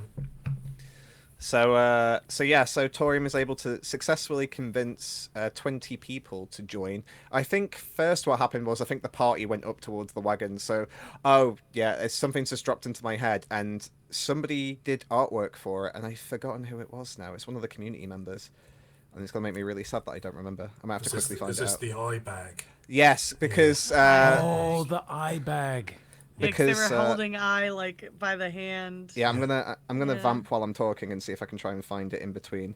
But yes, basically, I was like, oh, I want to come as well when Holly was walking to when Elowin was walking towards the car. So Elowin picked Eye up by the hands, and then Alex said, oh, it's like a bag. So I was like, oh, that's the perfect merch idea, is do an Eye tote bag. And then somebody actually did an Eye tote bag. Like a design for it. I'm trying to find it now as I'm like talking. Was it Yeet? No, it was. I'll find it. Don't worry. But I'll keep going for now. The person did it live, I think. Yeah, while did we it during the literally watch while party. we were Yeah, right. watching. Insane. Yeah. It was unbelievable. Yeah, it's in the It's in fan the art. watch party chat too. It's definitely in the watch party chat, but that you're going to be scrolling for a while to get back up through the watch party chat. But they definitely forwarded it into fan art. So yeah, but yeah, it was so beautiful. And that just popped into my head. Then I completely forgot until I started talking. I was like, oh, the Eye tote bag. That needs to be Holly.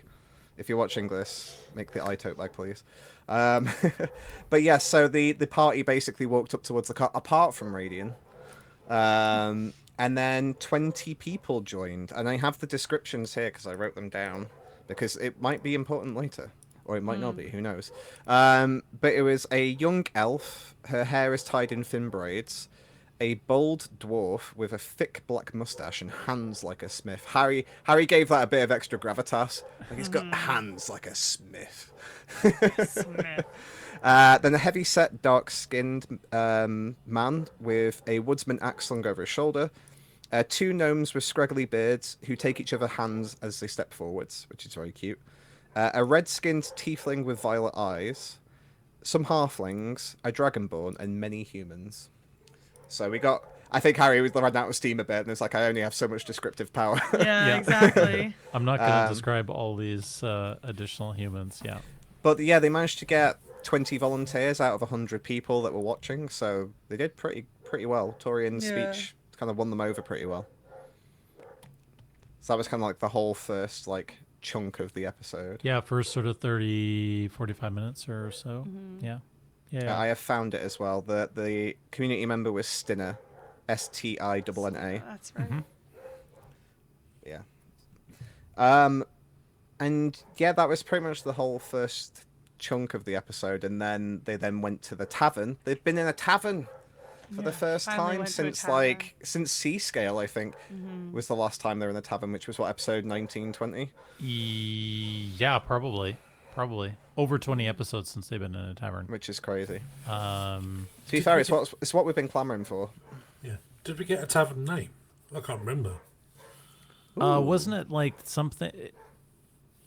something wheel because it was in the Oh, that's right. the Yeah. water wheel, right? Yeah. It's got to be on the fandom. Surely Holly has put this in. I mean, if not, I'll add it to the spreadsheet because she was kind of worried about the other stuff. Yeah, Holly did warn us in advance that there was a lot of new entries for this episode.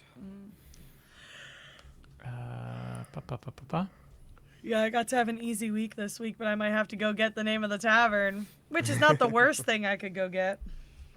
Yeah, I that's did right, write this- down a timestamp, so it's not hard. All right, cities Yeah. and towns. We're on Rowan Hammer. Rowan Hammer, Or is it Shan? or is it? Shan So tried mad. about 4 different times to figure out whether Harry was talking about something different or whether. So, well, no, I knew what he was talking about, but I was like, did he just change the name again? Because he did that to me with Carl. Yep. So I was like, not again, Harry. So Not Rowan, again. Rowan Hammer is here, and the tavern is literally called the Wheel. Oh, okay. Cool. Yeah.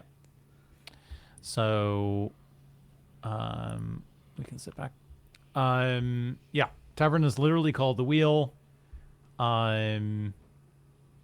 It's on my list to confirm with Holly the locations on the map where these lovely guys should be.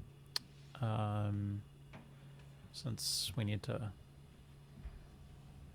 put them in the right place. Right. Yeah. The only thing I would say before we get to the tavern is we had a classic Ben Star 180 with our good friend Radian and what it means to be a hero. He's like, well, if people like me, maybe this hero stuff's not that bad after all. I did find that bit very funny. Like, oh my god, guys, oh my god, it's the God Killers. Yeah. Whoa, guys, oh my god. Like, just, like, just trying to have a bit of fun and then, like, making a new friend and trying not to pretend that he doesn't know who Radiant is. Yeah. And then Oh trying my to god, tell me about this guy. Who is he? and then tried to hire him into the militia when he's 61 and has one leg. Yeah. Incredible stuff happening. And he was the one that he did the not mind spike on, wasn't it? He kind of had the vision of. Oh, the right. yes, Yeah. you are absolutely correct. Yeah.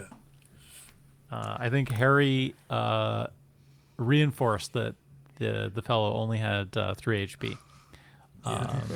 So I do love how I feel like it's perfect Radiant, but I do love how Radiant's kind of flipped back and forth between like fame in this Yeah. world, because when Dolly originally was the Midnight Moon, Radiant was like, "Hey, that's really cool. People love you." And Dolly was like, "I'm not really a fan of it," but Radiant was like, "Yeah, this is really cool. Like, I could probably like this." And then switch to they've been told that they're famous, and Radiant's like, "Oh, I hate this. I don't like it. Why are we famous? Like, I'm not a fan." And then cuts back to again, like, "Yeah, we are heroes. You're right." Maybe he learned something from seeing the Children of the Midnight Moon. Maybe it was like, you know what? She might be right. Maybe Yeah. this sucks. this whole I fame think- thing, it's cracked Yeah, up to be. because I mean, his whole issue specifically was that he didn't want innocent people to die in their in his name. Yeah, exactly. Yeah, and so like, especially after what happened with like the Midnight Moon and like how everybody was being manipulated by this guy, and how it's like how easily that kind of worship of somebody or like looking up to somebody, even just a general look up to them, could turn so badly. It's like, oh yeah, you know what? Maybe that does kind of suck actually. But then seeing like, I mean, clearly he's still a little uncomfortable with the idea of like people going to war in their name, but I think actually seeing people and seeing the effect they have on people, it's kind of like, you know what? Pros and cons. A little bit of pro, a little bit of con. Like, it's fine. One of those things where it's like life experience really maybe knocked a little sense into him for about 5 minutes. And then he was like, you know what? Back to it. I love when people love me. Since we probably will pivot now to the tavern. we can return to our regular scheduled programming and make sure that we go through the predictions from the last episode. Oh God.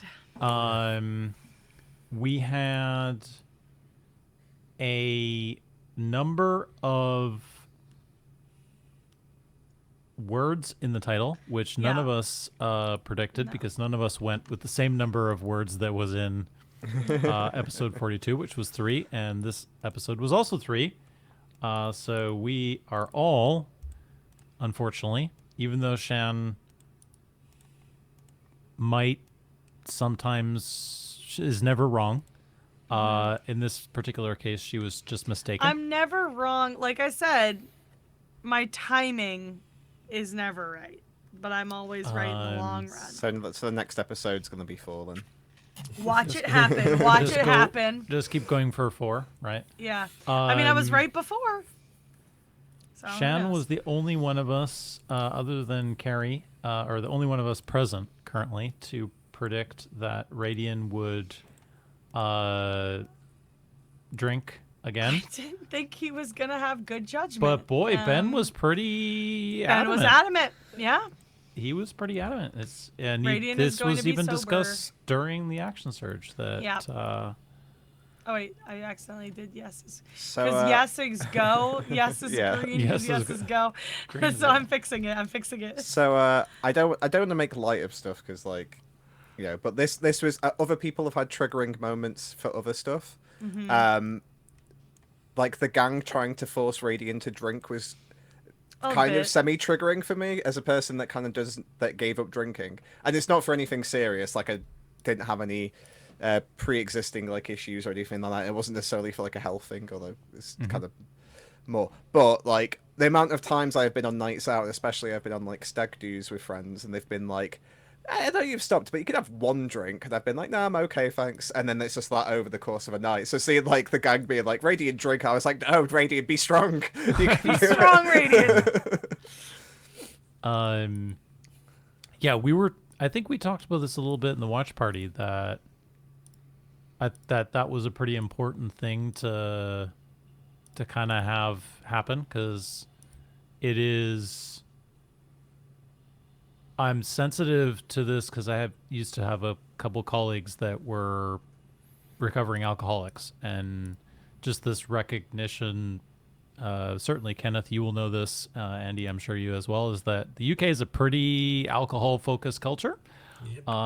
For like everything has almost everything social is alcohol adjacent in some way, right?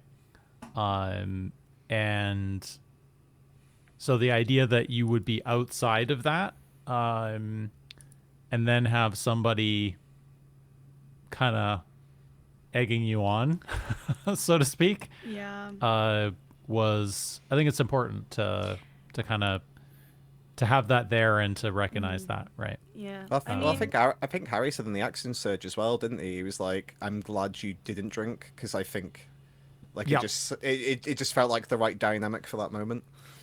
Ben's been pretty vocal about what he thinks about, or not what he thinks about addiction, but you know what I mean, like how he feels about overindulgence and stuff. I know he's brought it up before. I think I remember him specifically bringing up drugs or alcohol in the past, so it doesn't surprise me. Like, it didn't surprise me at all to hear him be like, no, seriously, he's not going to drink again in Action Surge. Because, that's kind of an energy he's had in other conversations about other stuff before. Probably about Somnium. Ages ago. 20 years ago. But, it is interesting because, I'm Irish-American.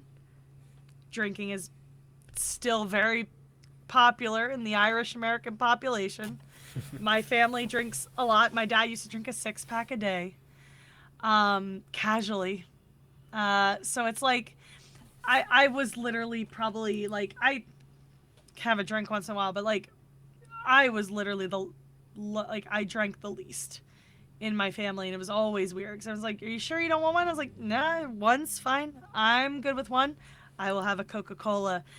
I'm very much when it comes to alcohol, I'm I've seen what my what my siblings have done and gone through, and it's like that's not gonna be me. And I'm the oldest, and I thought I was quite good not drinking till I was 21, and people telling me that I wasn't going to last. I said, well, F you, now I will. I literally did not drink till I was 21, almost out of spite. I was 6 months away, and someone's like, you're not gonna make it. And I was like, yeah, I will. It's 6 months. Like, you really think like people have people can't control themselves? Pathetic. And it was a man. So For the men. so I didn't drink until I was 20 for the men. But it's the same thing. Like, I've watched like buckets of beer and liquor at parties I've gone to my whole life, and it's like I wasn't interested in any of that. Especially, again, like I said, watching my siblings get like. So, like, my brother getting, like, hospitalized slash arrested because he was the one drunk guy they caught at Penn State.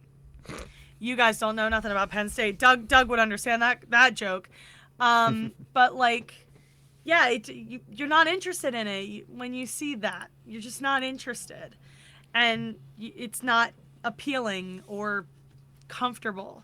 So it's kind of nice that, like, Raiden was like, no, like he had one really bad trip and he recognized it was bad and was like, no, you know what?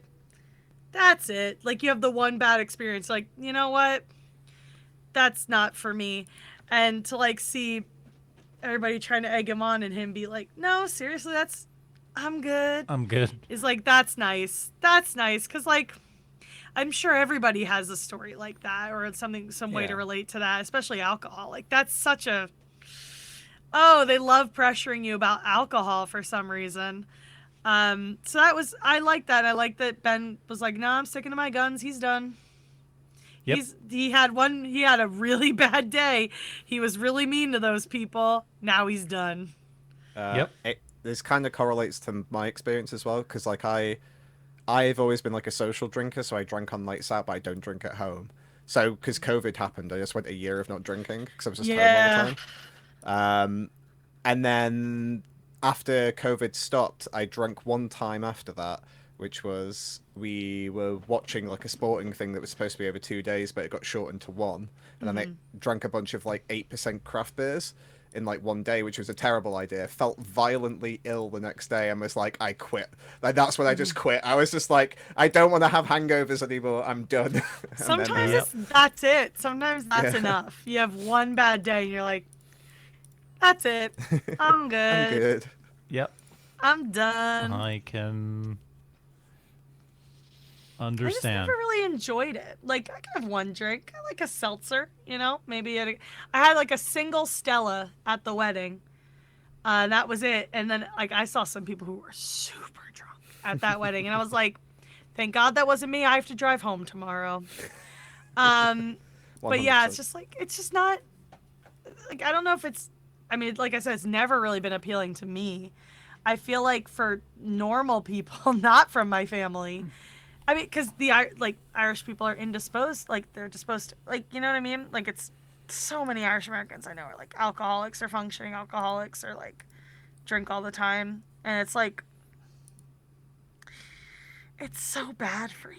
And it's like, I don't want to judge, obviously. Thing, right? It's a cultural thing. It's like, it's what brings people together. I mean, what's really interesting, so I was in New York with my best friend, and we were walking back to her apartment after we went out. And there was a bar called like the Mockingbird or something. And she's like, yeah, so this is a really interesting new bar. It's a mocktail bar. And I was like, that's awesome. Like, genuinely, it would be so cool if we had more places like that, because like, you go to bars for dates, you go to bars to meet with your friends, you go to bars for dinner, and like, you feel this pressure to just drink all the time because that's where you are, and like, drinking is the adult thing to do, even if it's just like one. And to have a bar that specifically exists for people who can't drink, people who don't drink, people who quit drinking, people who are too young to drink but still have that experience, or they're with a group of people, that's a great idea. And I think mocktail bars should probably have more. There should be more of them, because you do feel like you're losing, like, not losing out on that cultural aspect, but there are downsides to that being such a huge part of the cultural landscape and cultural, Yeah, thing. I mean, It's like there's alcohol everywhere. The social cohesion is important, right? And Like, coffee shops close at whatever, most of them. This is the thing that I find in particular when I go to the continent is that the coffee shop culture is just so much stronger, right? Yeah. Like people don't go out for a beer, they go out for a coffee, right? An espresso. And it's much easier to abstain if that is your thing, right? And yeah, speaking of the mocktail bars, I think there's one in Liverpool now as well. So if we manage to get Kenneth up here at some point, I'll be all over those Shirley Temples. It's we'll like have my to go favorite to the mocktail. We'll have to go to the mocktail bar. Does that count as a mocktail? I mean, I don't think it's supposed to have alcohol. Well, that's true. Yeah, you raise a good point. yeah, I literally that said Shirley Temple's my favorite mocktail. I was like, the Coca-Cola. You're right. There's is no alcohol in it. The Coca-Cola is a great mocktail, right? Yeah. Yeah. I love a Sprite with a little bit of fruit in it. Do you know what, Shad? Weird. I was thinking Sprite. That was going to be my next joke. With That's an a Shirley umbrella. Temple. It's a Sprite. Basically, it's a yeah. Sprite with what? It's like Cherry? pomegranate. Oh, you pomegranate. I think we get cherry in ours over here. Yep. Or strawberry, something like that. Something red, but not pomegranate. Something kids in America don't eat pomegranates. Are you a alcohol lover, Andy? Yeah, do Or- you like alcohol, Andy? No judgment, obviously. Yeah. My I whole like it. family I loves don't- alcohol. I don't constantly imbibe it the way I used to before I was 30. That's the other thing. It's around that time that I just stopped drinking like one a night after work, and it just became a social thing. And now it's probably just a Christmas / Easter kind of family get together. I'll have a glass of wine with the meal. Or It's a whatever, every that's once it. in a while thing, right? Yeah. Yeah. Oh, I do like an Irish coffee, though. But not every night. Like, that's a treat. That's a treat for me. Yeah. I like a little bit of whiskey, a little bit of Bailey's in a coffee. That's a nice warm drink when I want something like a little stronger. But that's not every night. Except for the time I was in Ireland. I did make it a challenge to try one at every pub we went to. I had some really good Irish coffees. I'll say that, though. They were all very small, though. They don't give you, like... Yeah. They're it's not- very small. Yeah, they're in cute little glasses, so it's not like I was drinking a lot, but... Yeah. You know. Cool. Last bits of our predictions. For me, Elowyn's dreams will stop when close. They most definitely did not stop. I would class that as a greasy win, though, because she It did was a greasy- succeed her saving She throw. succeeded her saving throws. Yeah. So I'll give you... I was going to say, like, I would give you an orange, maybe. Yeah, it's not It, for the it reason. had nothing to do with Torian, so here's what we'll do. Yeah, Here's what we'll do. What are you gonna do? Split it in half? Yeah, I mean That is both beautiful and important, Shan. that is not. That was certainly not the intent of the prediction, but I'll take it anyway. Mine is kind of funny for the same reason. Torian really. will be added to Elowyn's dreams. Well, there weren't any to actually be added to. So, but technically, no, I'm kidding. but I'm in giving the it a spirit red. of it, Shan, I'm sure it'll happen at some point.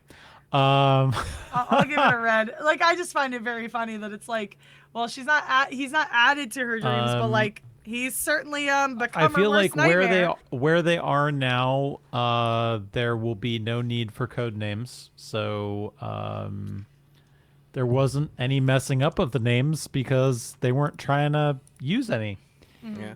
Except for that's a greasy though, because Radiant tried to pretend not He to be wasn't Radiant. himself. Not to Yeah. be himself. Yeah.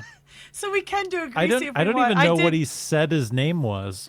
Even I don't if he think he did. gave a name. I think he was just like. I don't think he gave one. I Yeah. think he was just like, tell me about this guy. Because I remember thinking about that during that bit. I remember thinking about Carrie and going like, I mean, he's trying to pretend Yeah. not to be radiant. Yep. Because I think the gnome, I think that they're talking about like everything that's going on, and it's just like, oh yeah, it's like the god killers. It's the And it's just like, but killers! Radiant isn't there. The Yeah. Radiant's just like, oh yeah, that's weird, isn't it? I wonder where Radiant is.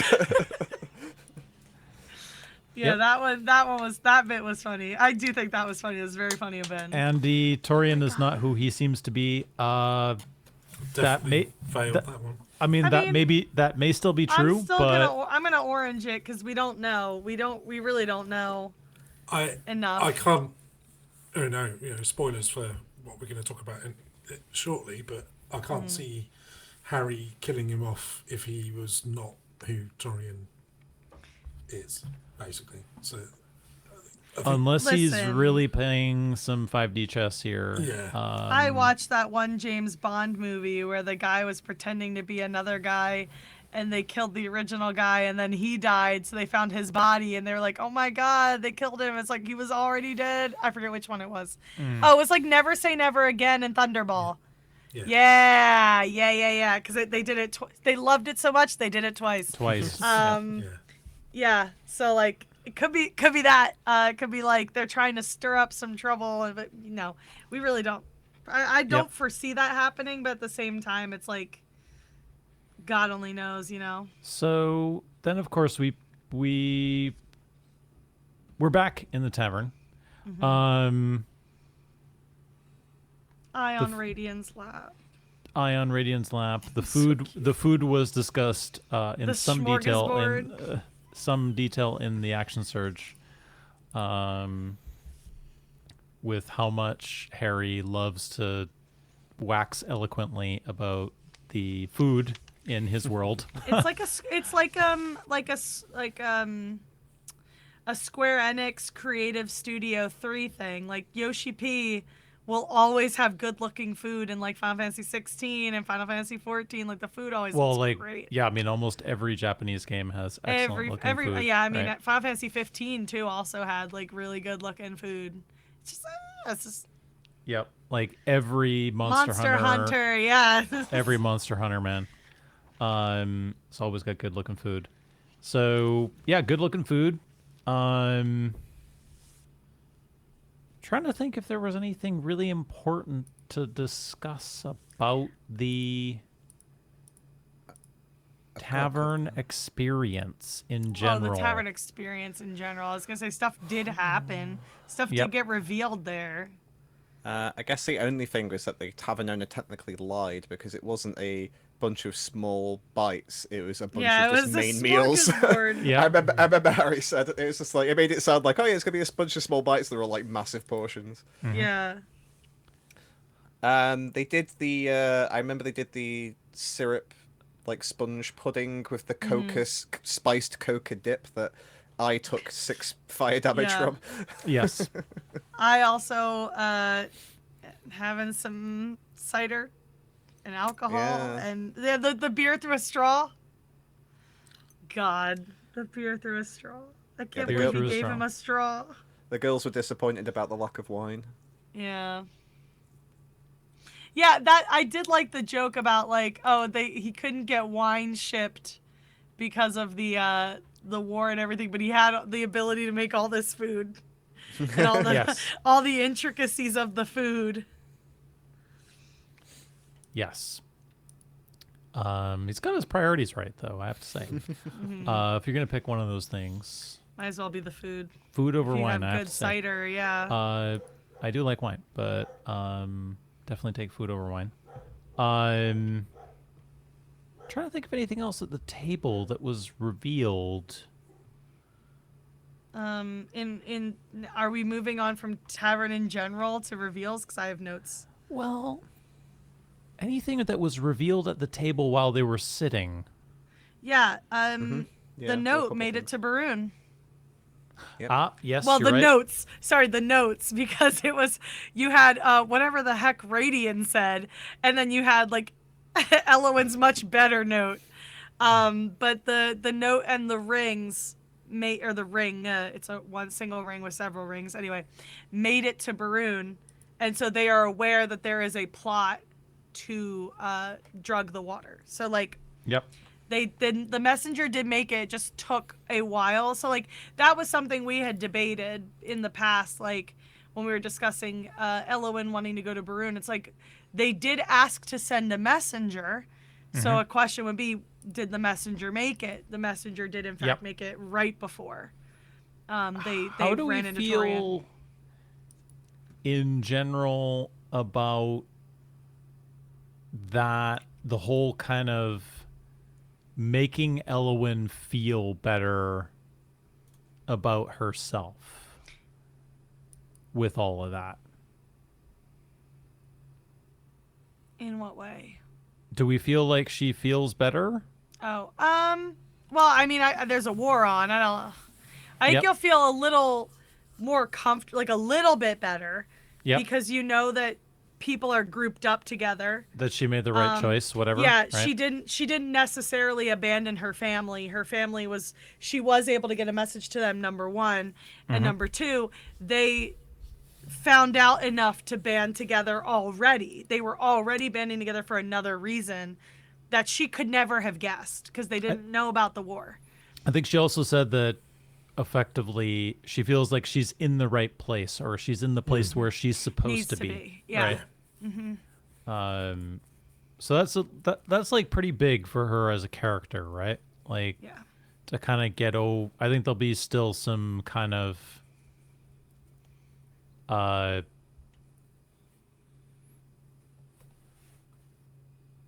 guilt maybe at how she behaved previously a couple episodes ago there, but now we've got, we're moving forward now. I'm sure we'll get to our cliffhanger ending in due course, but yeah, we know that. We know that there's a series of sending stones. It's nice that other people have sending stones that actually go to people that they like. I'm trying to think now if anything else. Go ahead. I've got a list of stuff. So the first major reveal was that we found out how Brack fell. Yeah. Because we were told Brack. That's true. Yeah. Brack survived the original siege, but then fell afterwards. And we found out that basically, that Brack actually was handed over to the Gloam. That Cyrus Mir, who's the leader of the Rangers of the Fen, basically, I think, well, they said that Runa was involved in the handing over as well, so I don't know if it was like a collaborative project or if it was just Runa kind of said that's what we're going to do, and then Cyrus went along with it. But basically the city was handed over to the Gloam, and then Cyrus and the Rangers of the Fen managed to escape and get to Barun. And I think there's 100 Rangers-ish that managed to escape. Yes, we have the detail here. Yeah, it was handed over on the condition that the people would not be harmed. Yeah. It wasn't just handed, like, it was like, all right, we won't harm the people inside. Just surrender the city. And it's like, just anything for the people. Definitely. For the people. For the people. Now we have to hope they kept their promise for the people. Well, you would hope, right? You would hope. So, yeah, we've got lots of different. I think it was obviously interesting that the party now, I think, has exposure to the significance of some of their deeds, right? With Castle Grenweird, that battle, that being the first defeat of the Gloam, giving people hope, blah blah blah, right? It's a pretty significant event, obviously.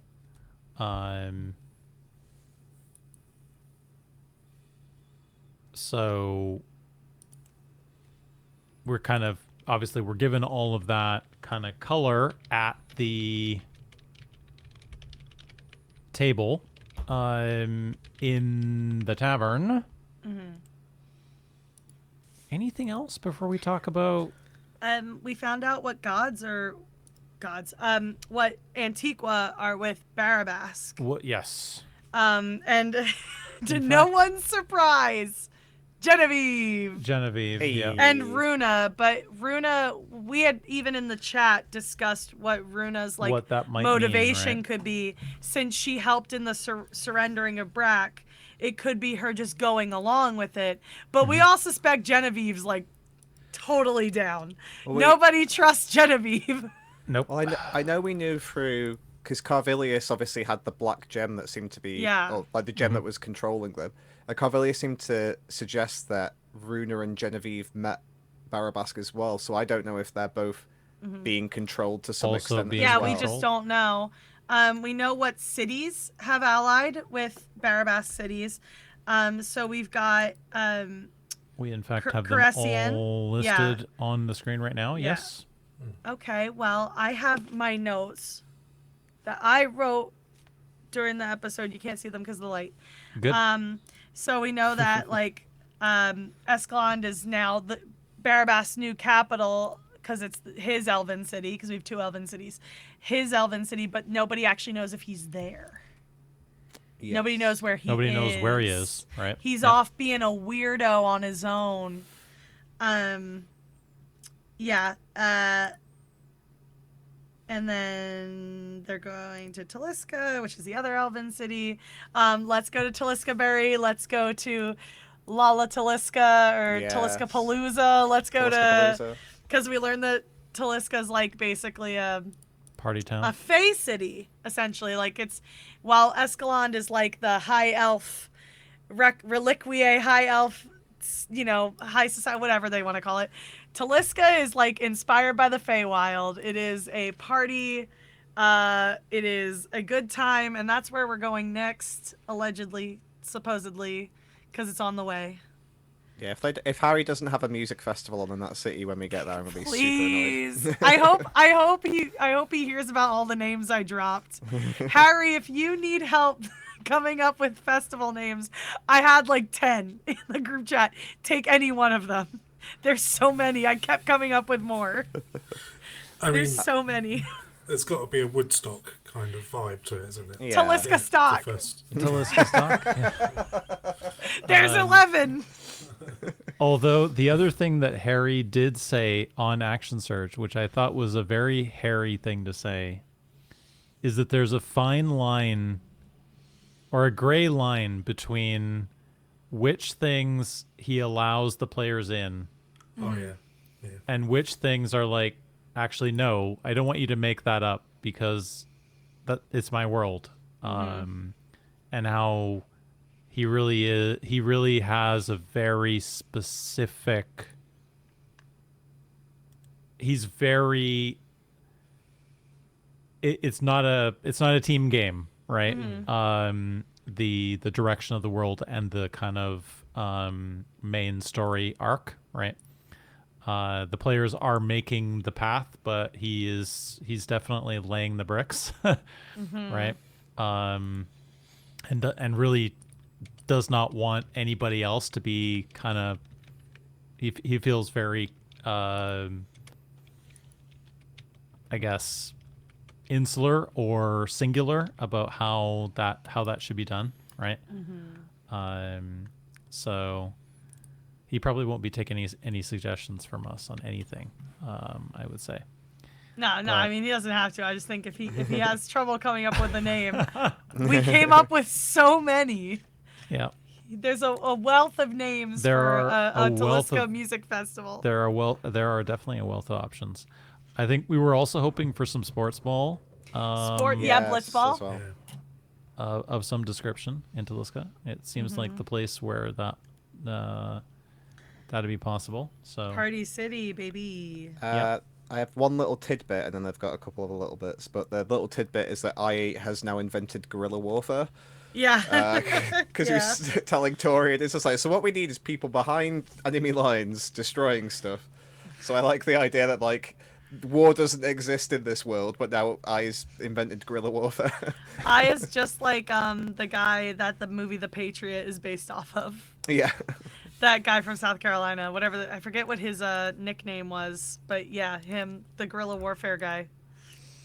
And then the last couple bits of notes I've got is where all of the Grenwids are. So we don't know specifically where Kellen is, but Kellen's training the militia. In the south, right? Yeah, to which Elowin's reaction is, "Oh God." Now, keep in mind, Kellen is the one that didn't feed the birds. Yeah. So whether he's feeding his militia, we don't know. God bless him. And By then the we know... 9. Well, hopefully they're in Mouse, and then the mother is looking after. That would There make the is- most Yeah. sense, yeah. Because you've got a nice fortress, and they already had training stuff there as well. We know that Taurine and Derwin are basically traveling around the They're split in their free directions, zone, right? yeah. Yep. And they're basically trying to recruit people, so that's their job. And then we know... the river running was one of them, wasn't it? That they were Yeah. going down. And then we know that Kylan and Eden are both in Baroon with Rioda Grimward. And Eden's basically in charge of the war effort, essentially. Charming, charming man. Yes. Charming, handsome man. And that's as far as my notes got. Apart from, I guess, there's one other thing which we might get to in a second, which is Elowin's whole deal. Yes, I thought we could bring up. So we got some cool art from Yeah. Sir Horse. We have a Yes. seal. Oh, bring up did the they screen actually share. come up with it? I didn't see Yes. that one. Yes. Yes. So there is a seal for the last light, which is pretty cool. If I wasn't a big baby, I would come up with a simplified tattoo for that. I also... Oh, sorry. I, Rebecca. I don't want the web. I don't think I want the web no more. It's an easy tattoo, but my God, do we want to ally with the web? But I like this one. I This do one's good. love that the symbol, though, that they've gone for is the one that Doug suggested and nobody reacted to. Yeah. Because Doug said an arrow penetrating the dark, and they were sort of like, yeah, I mean, we have plenty of options to pick from. And then I like that that's the one that they picked at the end. Poor Doug. Hello. Everyone's favorite, but also the one no one listens to. I'm kidding. Everyone listens to Doug, but you know what I mean. Yep, he's definitely the most unassuming. We also got Grenweird crest and dagger art. So these are over here. So we've I like got the mouse. I So like beautiful, the yeah. mouse. It looks like the rat that we always have thrown at us every Tuesday. I expect there might be some nod to that, Shan. But we've got artwork for the Renweird dagger as well, which is great. I really love... Obviously, it's a Oops, drawing, sorry. so you can't really tell, but I really love that the dagger's got almost like Damascus-style, like, swirl Yeah. through it. on That's very the on the blade itself. Yeah. Yeah. Yes, we haven't really, apart from the dwarf with the smither's hands, right, or the blacksmith's hands. We haven't really had the opportunity to learn much about how things are forged in this world, No, that's true, right? yeah. So maybe we'll get some more underlying lore on that going forward. But yeah, so we got a crest / seal, and for the last light, the new name of our party. So good. And unfortunately for Andy, we have a full description, or Good full job, Radian. How many times can I say that? transcribed. So the transcriber in this case has been usurped by You hate to That's see it. fine. the cast. You hate to see but, it. Yeah. You were too chill about See, that, this- Andy. I would have been like, where were you during themselves speech? Where were you during the triple reverb trying to figure out what every Yeah. word that was said?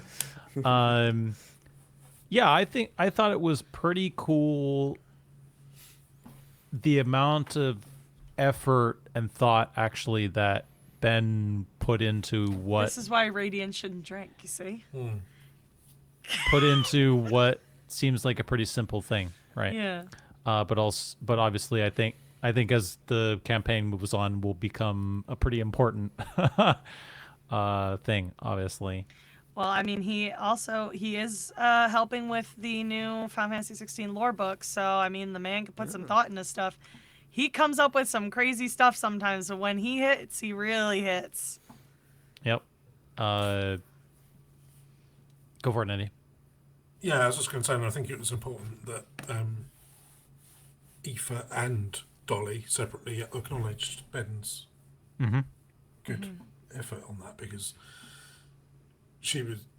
Normally they would have gone, oh, Ben's or Radiant's come up with an idea, let's ignore it. But actually Dolly championed it pretty quickly, so everyone was on board. Yeah, I feel like he needs some dog behavioral training. It's just like you need to when you get good habits. Yeah. Exactly, Give him a reinforce the treat. good behavior, and limited scolding, but firm scolding on the bad behavior. But you got to reward the good behavior, right? So yeah, I think this will be pretty important going forward. Pretty significant moment, obviously. Each time I think about all this, I'm thinking that just like you just reset where I think now the prologue is for this. It's like, what was that up to episode 42, the prologue, or does kind of feel like that a little bit, but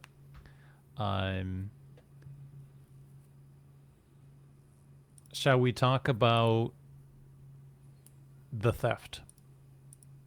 Oh, yes. We really didn't know where that one was going, did we? We did not, and there's a moment at the beginning of Dispatch, which if you have played it,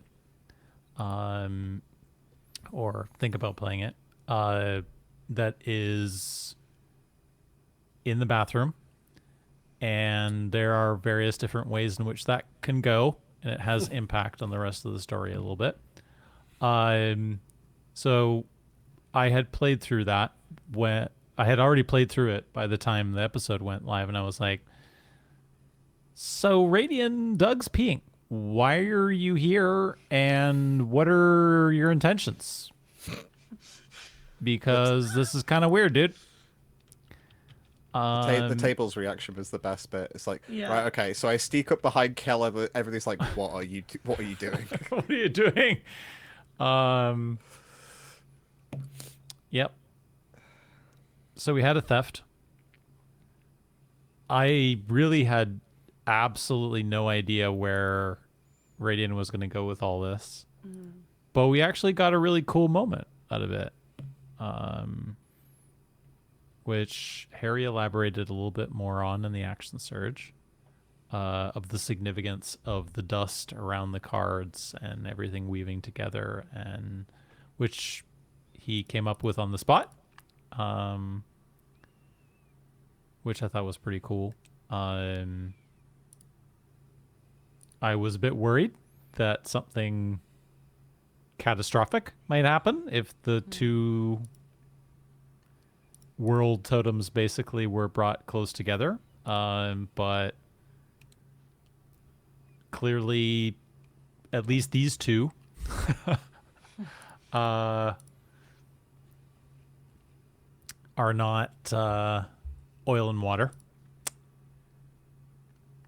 They seem to have some affinity for one another, right? Yeah, I was concerned that he was just going to put it straight in the bag and not do anything else with it, and then later on we'd find it, subsumed into the cards or something. But yeah, he didn't actually go fully interact, make them. He didn't force them together or anything, right? Yeah. Yeah. Yeah, I did wonder if... I didn't think he was going to do that with it. I was thinking, because he keeps having these visions of people. I was wondering, because the amulet works differently from, a disguise self. A disguise self is, you kind of find somebody to look like, or you kind of, try and disguise yourself as something generic. I did wonder if he wanted to try and use the amulet to try and recreate one of the people that he's seen in this vision. And then kind of look in the mirror so he had, a better, vivid memory, idea of what they were. Because it's based more of, your memory of stuff rather than definitive stuff. Yeah.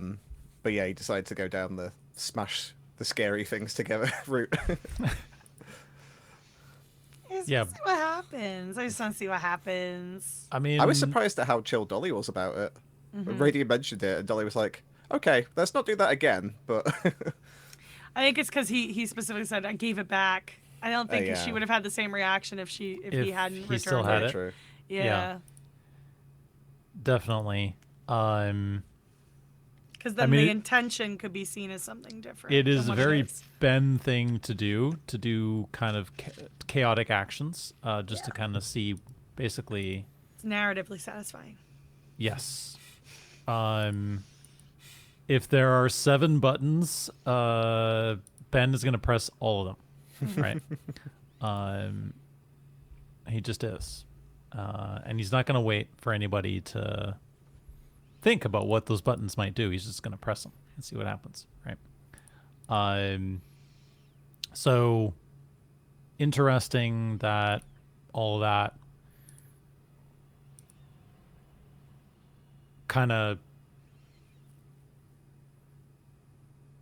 finished up where it did, with Radian failing at least one sleight of hand and waking Doug up waking Kelnus up, and having to kind of think on his feet a little bit as to why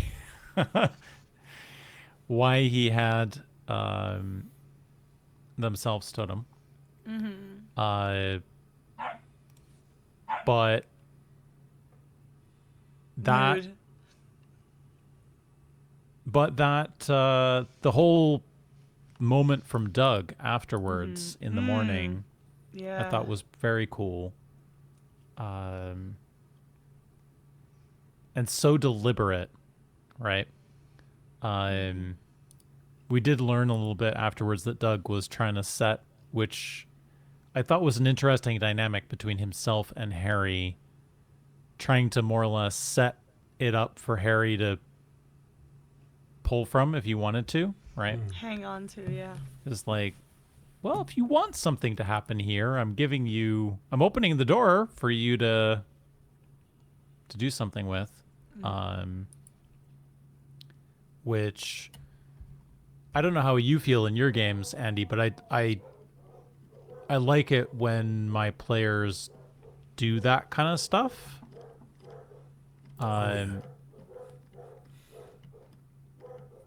You gotta kind of resist the urge to react to it every time, right? But yeah, true. If they give you a free hit and you don't pick up on it, and then that kind of gives them the thought that they shouldn't put that much effort in future times. Sometimes, yeah.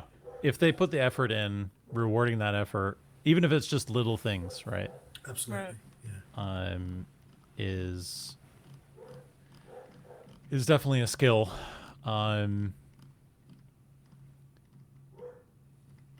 Kenneth's dog break now. We'll riff Our for a dogs are moment. talking.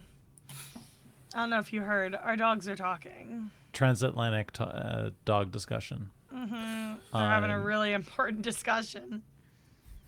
So yeah, whilst we kind of tend into the riffing, I just, in this process of talking about the podcast, I've literally had 3 or 4 different ideas of how to do a part 2 of my homebrew campaign. That's percolating in my brain now. So It's cooking. it's cooking already. We love Because help. it was kind of like, how much would I let the players play around in my homebrew world? How much would you let And them how break the yeah. world? And it's kind of the area where the main campaign's going through at the moment. I wouldn't want them to change that, but there's so many other bits that they could work go, with. yeah. Yeah, so If you're anything like me, gotta write them down. yeah, I have. Because I will never remember. Usually I get those ideas when I'm in the shower. I'm like, oh man, like I mean, that's where I got the idea for Radiant Rizzlord theory. Shower's a great place to come up with ideas. Yeah. It's my best thinking space, I think. That and sitting with the dog on the sofa with a coffee is also The good. coffee, yeah, it's always Also a good spot for place. thinking. If I'm not already thinking about something else. Speaking of the Radiant Rizzlord theory, it's now official that Radiant has no Riz, according to Dolly. Radiant the Rizzless. That did make me laugh. I was like, Radiant the Rizzless Rizzlord. Like, I mean, it's no one else is. I don't think anyone else was present when they revealed that he may or may not have Riz. Because I remember when I did my video, I put that behind cast spoilers because I couldn't remember if that was cast spoilers. I knew other stuff was, but I couldn't remember if that one was. So like maybe they don't. Maybe they just don't know. I don't think they know. He doesn't know he has Riz. I don't think because they know. he keeps failing his roles with people who are alive. Yeah, I think. So. I don't think they know, or at least I don't know that they remember those details. I'm not even sure that Ben remembers those details. No, absolutely not. It's funnier for him not to have Riz. Like, and it's not like this is part of why he said he stopped having Radiant Drink as well. Mm-hmm. You can't control your rolls. So like he keeps rolling poorly. Like things were going fine with Asuka until he had one bad roll. And then things were not going well with Asuka anymore. Yep. So it's like it's funnier to headcanon that because he has all these bad roles with the people he's trying to flirt with or thinks are flirting with him, he has no Riz. But that doesn't necessarily mean he has no Riz. That's just the dice deciding he has no Riz. Yeah, I mean, it's the one thing about D&D is that the middling roles are the hardest to play, right? And you really have to think about, it's like, oh well, critical success is fun to play, critical failure is fun to play effectively, right? But the middling roles are the hardest to play, and especially when you're a new player, you want this kind of binary, it worked or it didn't work type thing. And that's where I like one of the things that interview with Deborah Ann Wall recently talking about her new show and some of the things, the techniques that she uses is she will let her players ask her to roll the checks behind the DM screen, which takes out the, oh, it was a 12, therefore for sure it didn't work type situation, right? Yeah. Which I don't think you'd want to be doing it all the time, obviously, but for some of this stuff, like knowing that having that roll happen behind the DM screen and then for Harry to just play it out and for Radiant to play it out and you as the player not knowing, I think it's really tricky to be in that situation where you know that you failed the roll, right? Or that it's a middling roll. It's much more fun to play that situation out. So going back to what you were saying, Shan, I think that they've all kind of forgotten about whether there is any Riz or not any Riz. But it's also fitting with the fact that he's effectively lost his memory and is back to level 1, right? It's just like if you did have some charisma, if you had some charisma before, well, you don't have it now. No, right? Absolutely not. He's too busy bringing people back from the dead, naming them Brian. That was the first thing that was said in the... I forgot that they actually did bring that up in Action Surge. They did bring it up in Action Surge. It was also one of the first things that was said in the watch party is like, Radiant better not try and bring... If Torian is dead, better not try and bring him back. Listen. Brian. So we had all that. We had little chat with Radiant looking cool, coming down from the balcony. Trapeze Good boy for him. comes back. He has Trapeze no boy. riz, but he can trapeze boy. Yep. I don't know if the rest of the world who was not at MCM Live will truly understand what the significance of Trapeze Boy. No, I don't, and unfortunately, I probably never will. But it is funny to think about that he can't riz, but he can trapeze. Well, You it's can still trapeze. in the pipeline.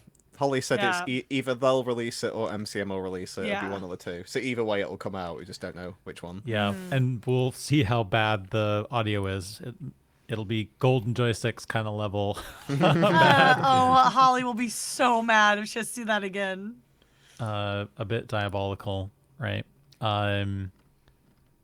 Then I decided to climb the water wheel Yep. in the morning with half the group with hangovers and in various states of I wanted to sleep until one and a half light or 2 light. I also just like the drama of everyone figuring out where they were going to sleep for the night. Like, I thinking he was going to get squished by Kel, but, like, he rolled well, so the bed didn't fall. Radiant just being in everybody's rooms, trying to find a place to sleep, and getting kicked out repeatedly until Dolly was like, no, fine, you can stay.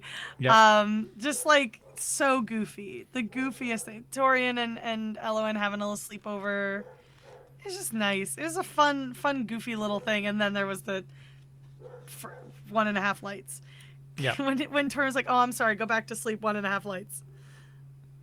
And then that's when the break was. It was like the perfect time for a break. It's like, Yeah. don't worry, Ellie, you go back to sleep. Break. Yep. Break. Yep.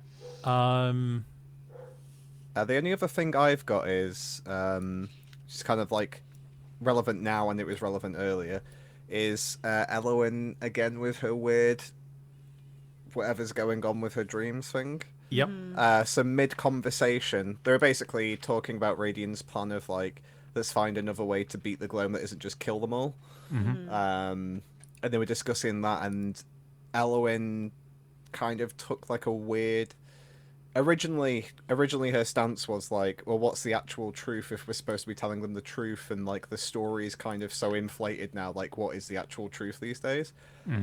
But then Harry made her roll again, and this time it wasn't a dream, but it was influencing It was at the her table, actual right? waking. Yep. Yeah. And the two, well, there's 3 lines, but the 2 things that mainly came out was Harry said, you need to be really careful, you think. You are struck by this thought that I need to protect my brother. I don't know who I can trust beyond him.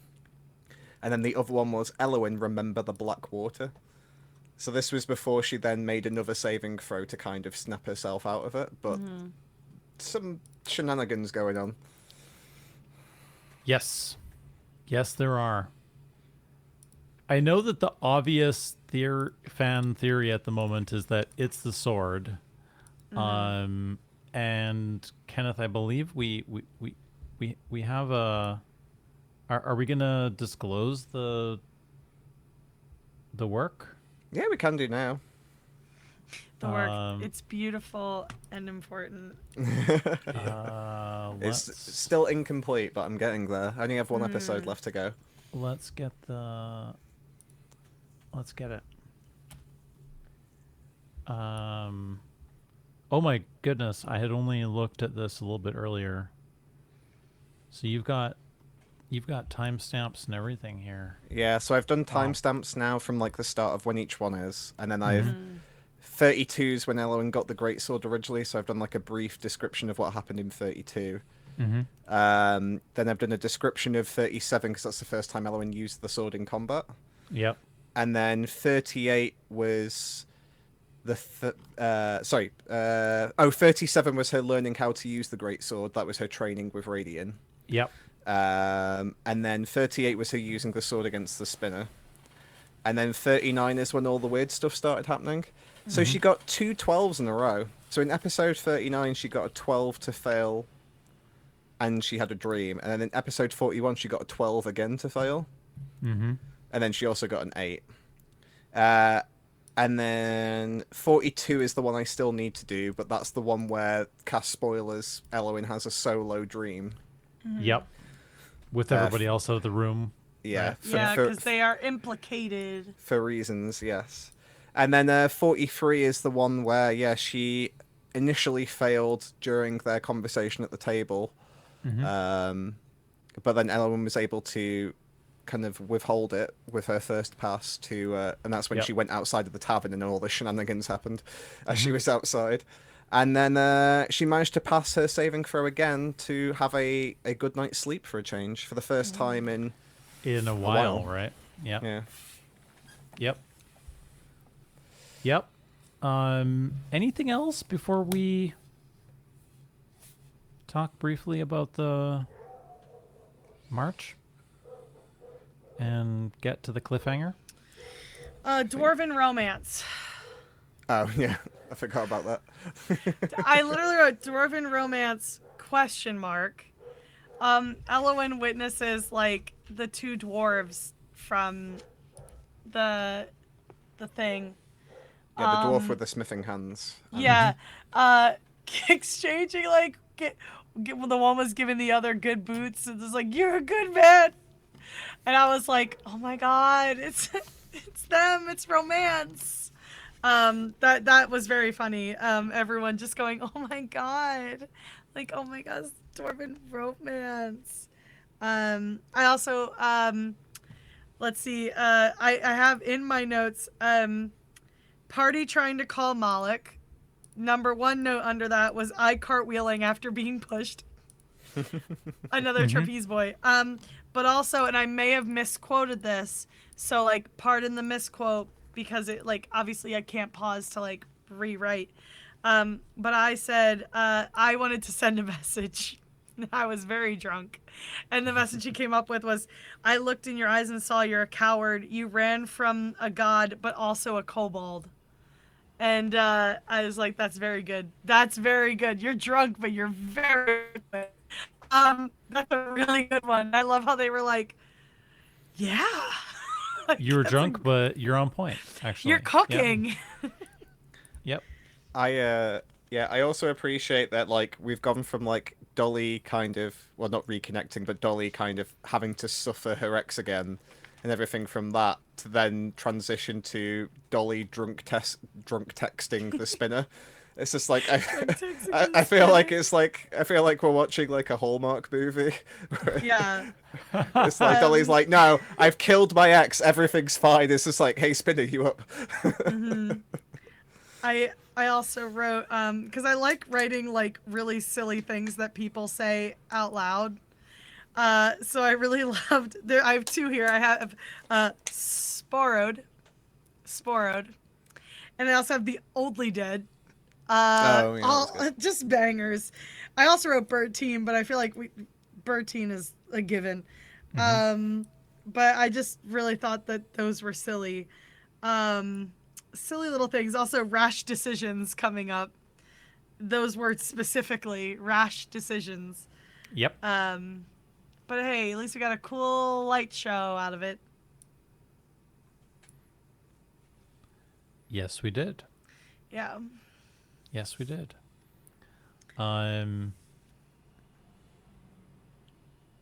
So we march north. Alex makes a very difficult roll, succeeds.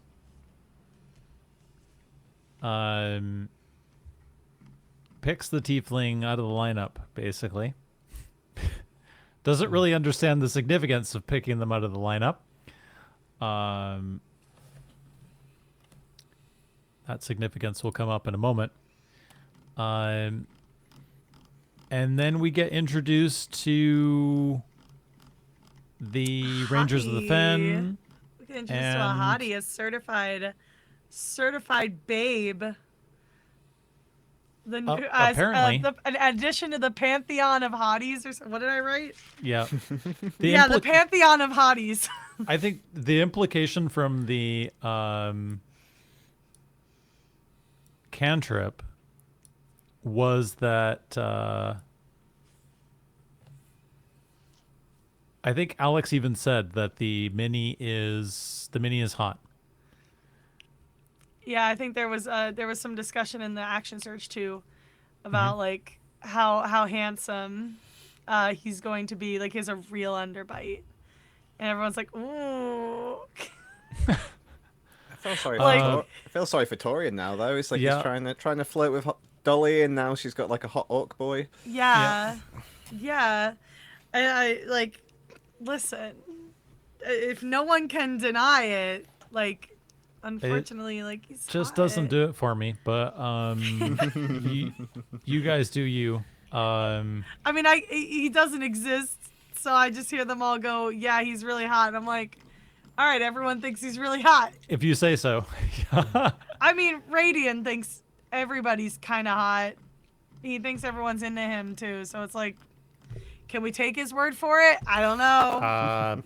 I don't think so at this point. I don't know. But Dolly, I could maybe take her word for it. Yep. Otherwise, I don't know that anything that was said or done on the road is of that great significance, guys. Not really. I mean, Radian just spoke to once, which was one of the Rangers of Fen. Yep. And they had like a brief little thing going on. Where again they kind of went over like the fandom of the God Killers. And Radiant's like, I think what you guys have been talking about is greatly exaggerated. And then once said, "Are you sure?" And Radiant's like, well, "Actually, what have you heard about us?" Yep. But no, I think that was it. And then everybody settled down for the night. And then stuff happened. Yep. Yeah. I do wonder though, because I rewatched the episode today, and obviously I was doing his exploring, and I did a bad perception check, which I think was just based on him noticing what the Ranger offended to like with his cloak, because it turns out they've all got the cloaks from Lord of the Rings and can Yeah, hide. they all have the clothes. Yep. Yeah.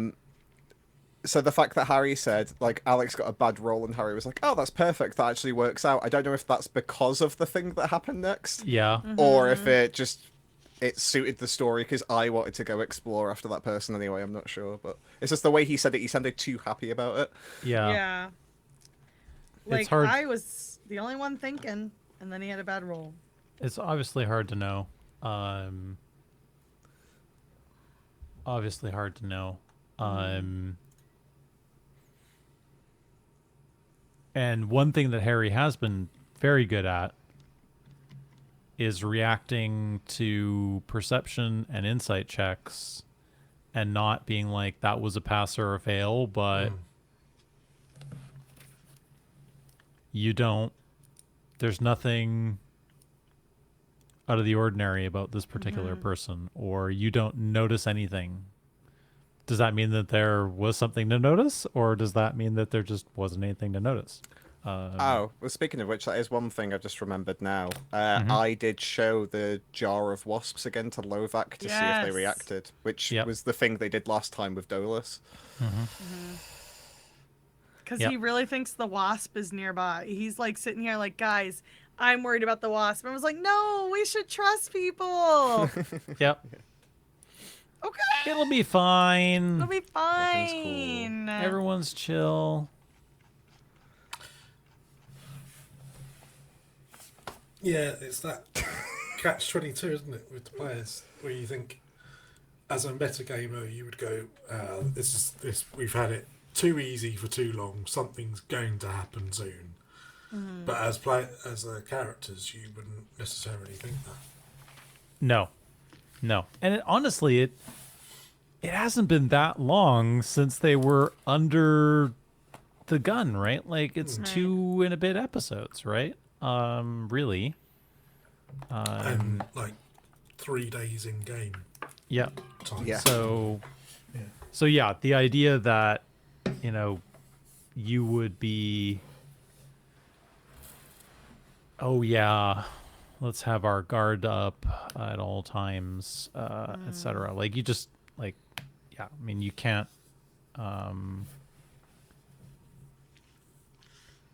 play it like that, right? Yeah. I mean, that's not how you would react in real life anyway, either, right? Being in constant vigilance is an incredibly difficult thing to do. It's exhausting. So I think that's, going back to what we were saying earlier, that's why the tavern was so important, right? Is to kind of set the tone that, not everybody's out to get you. Not every time you see someone is it going to be a combat encounter, right? Yeah. Now, obviously, we now are likely to begin episode 44 with a combat encounter. But before we go into the cliffhanger, anything else we really should talk about, guys? I think we got all the major pieces. Mm-hmm.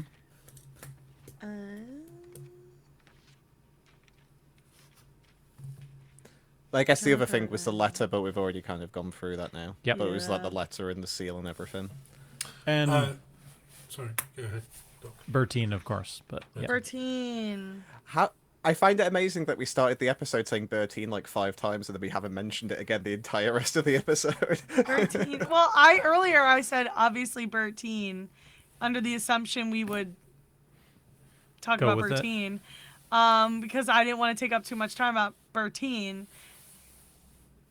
Because we had other stuff to talk about. I was like, Bertine is surely to come up, and then all we've done is reference it. We've not actually brought it Talked up. about it. I mean, Yeah, it's not the really new much- S. It's the new Yep. S thing. Yeah, It's not really much to discuss. Bertine.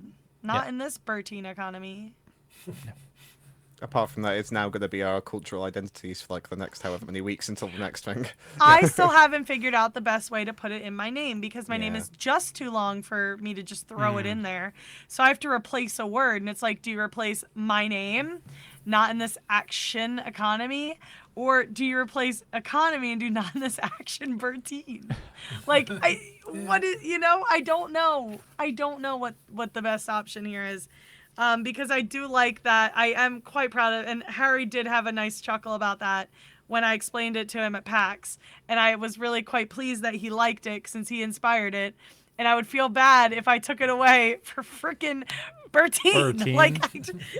I think Holly would be furious Yeah. if you Yeah, changed your Holly name. also really likes it. So I don't Holly was very excited about it when it came up on the AMA and at PAX. So I was like, do I even mess with it? But also Bertine's really funny, but also she I really did feel like she was gonna reach across the table and strangle one of the boys in this. She really did look like I've had enough. we have I yes just have- and too close to the sun. Yeah, I was like, I'm gonna give you a slap now, guys. You need to stop, because this is getting kind of I felt like she was like, you guys are making a mockery of this now, and that's not what we're here to do, right? But they pulled back, and we got over it. Did we? I do like that Did Jazzy we? mentioned it in Serving Cantrip and Holly told him to fudge off. She did indeed. She did indeed. But I cut you off, Andy. Yeah, the only thing that I'd written down was the whole conversation around sleep versus trancing. Oh, yeah. And another funny thing with Kelnis and Lovac, when they were Kelnis was talking about how many bowls of stew he ate, and the fact that he still looks in trim shape. And Lovac says, "Do you even lift?" And Do you Kelnis even replied, lift? "I lift my spirits." I thought that was a nice That is really cool. exchange. Yeah. Very, very Doug. Yeah. Very Doug. Yeah, I really like the fact that they've kind of got to that stage as a group where they can let some of that stuff just kind of play out, right? Because the mixing in of the kind of levity of it all, right? is kind of essential for keeping the vibe that they've got. So, yeah.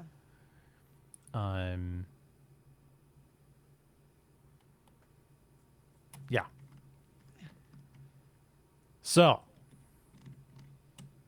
we had an event at the end of the episode.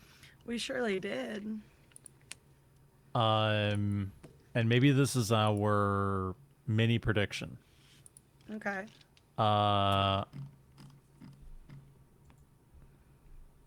Is Torian dead? Like, literally, or do we think he is going to die? Dead already, and the party will not be able to do anything about it. I only think he's nearly dead. Okay. Like, half dead. Like, in The Princess Bride, he's only mostly dead. Mm-hmm. And, yeah, because, like, it didn't end with him being dead, and also Harry kept joking about him, like, bleeding out while they're all thirsting after Yeah. Lovac. Yeah. So my vibe is that it's literally, like, a freeze frame, like, And kind of that's- thing. And so I don't think he's dead yet. And then it'll be roll initiative, basically. Yeah, Right? Yeah. or yeah, and they were very clear. Like, he was very obvious about the diamond before, and they all talked about the diamond before. I think the door was being opened for the possibility that maybe we could actually like do something this time, that we didn't do before. Yeah. So who knows? Are like, you I don't also know what the on aftermath is the gonna be, but- nearly dead bandwagon? Nearly dead. The nearly Andy? dead Torian.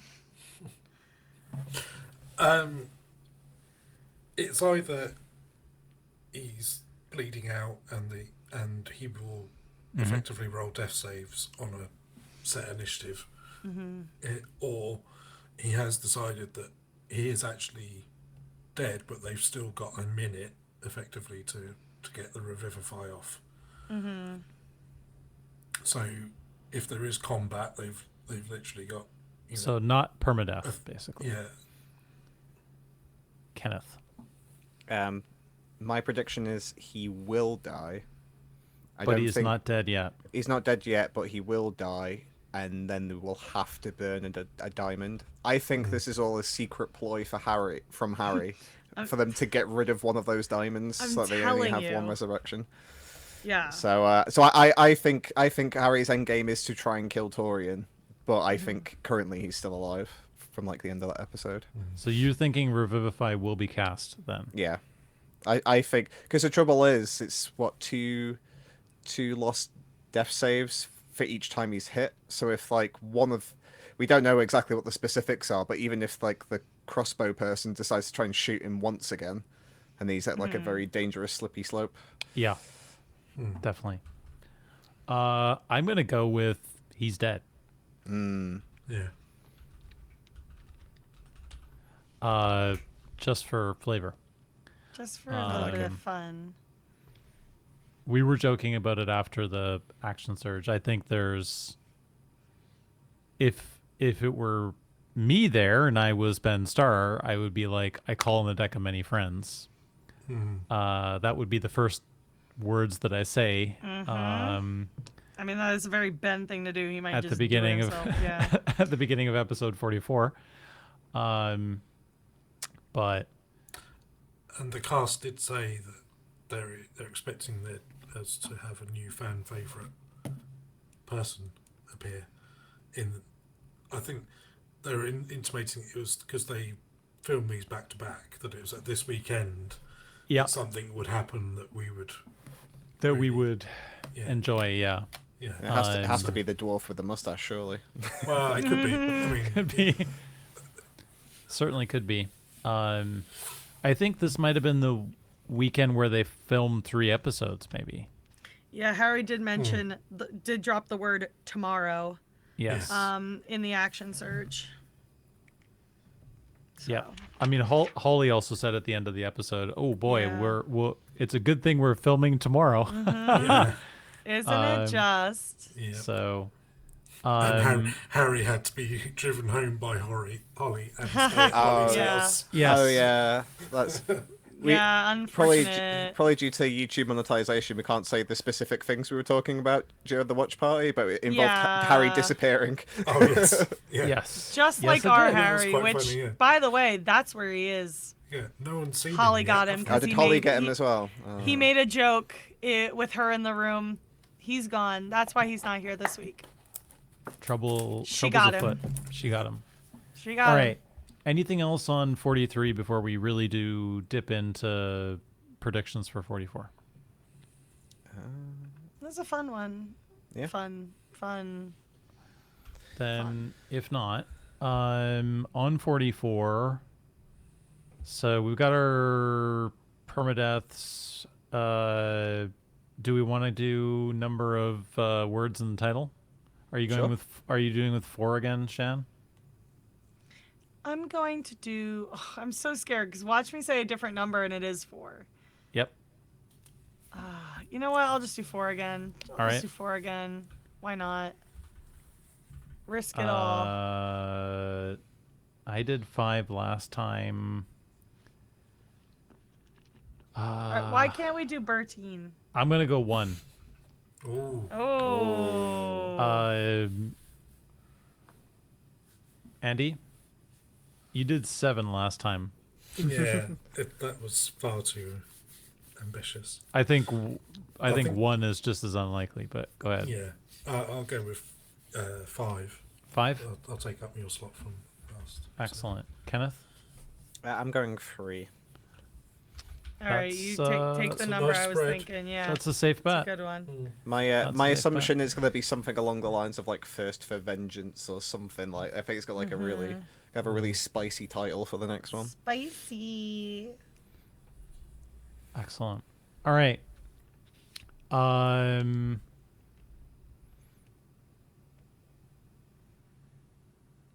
Next episode will be on Tuesday, the 6th of December, which is in 4 days from now.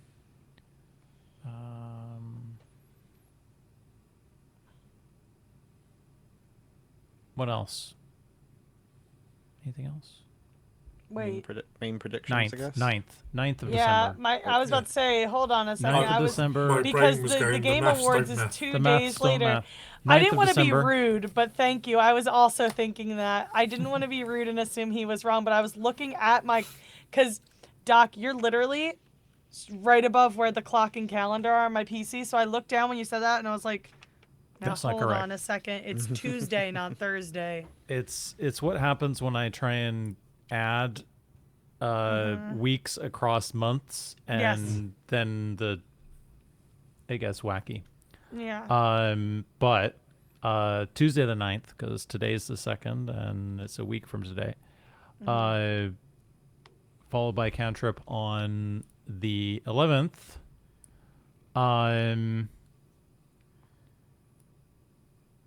That'll be the last episode of 2025. Kenneth, anything else you want to predict beyond Revivify will be cast for episode 44? The other main one I'm thinking is that this red tiefling with violet eyes, because Harry made a specific thing to like really make a thing about this particular character. I think it's Lilith's sister. I think somehow Lilith and her sister were both in the Gloam. Lilith's sister found out that Elowyn killed Lilith.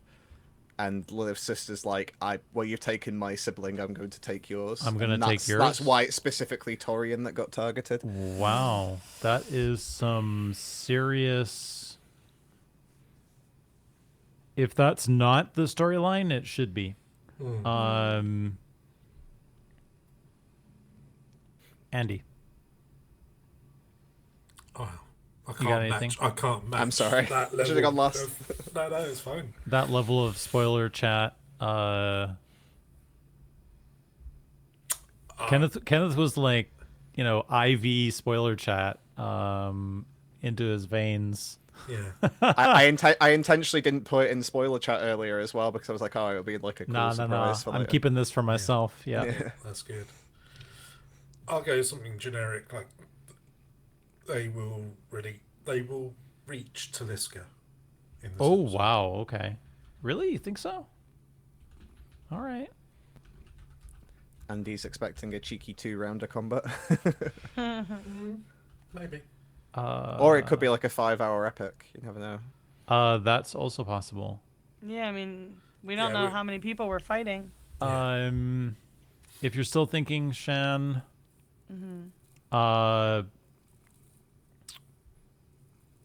I'm gonna go with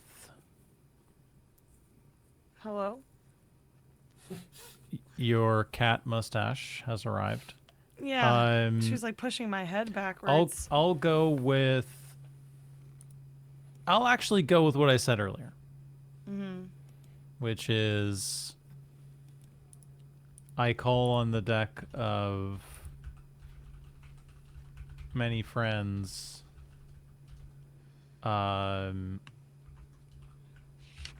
Is the first thing that is set in game.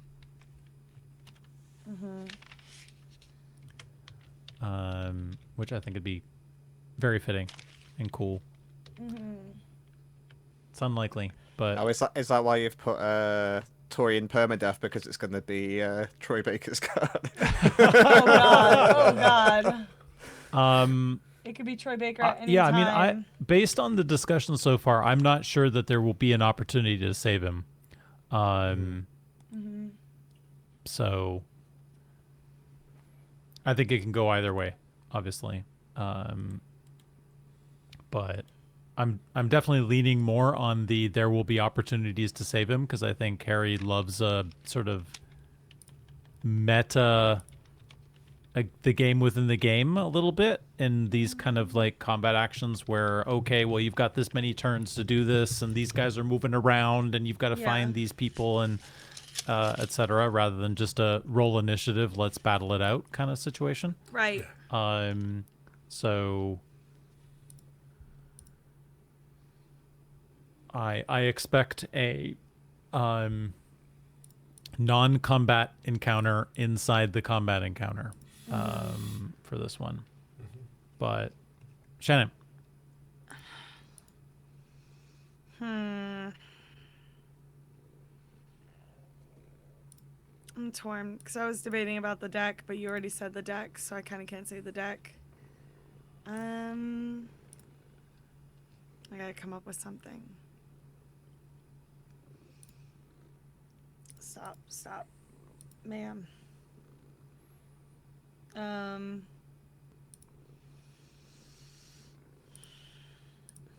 can't think with you in my face.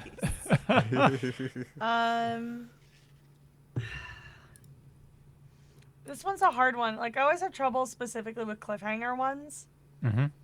Because it literally is like, and combat ones, when you can tell there's going to be combat.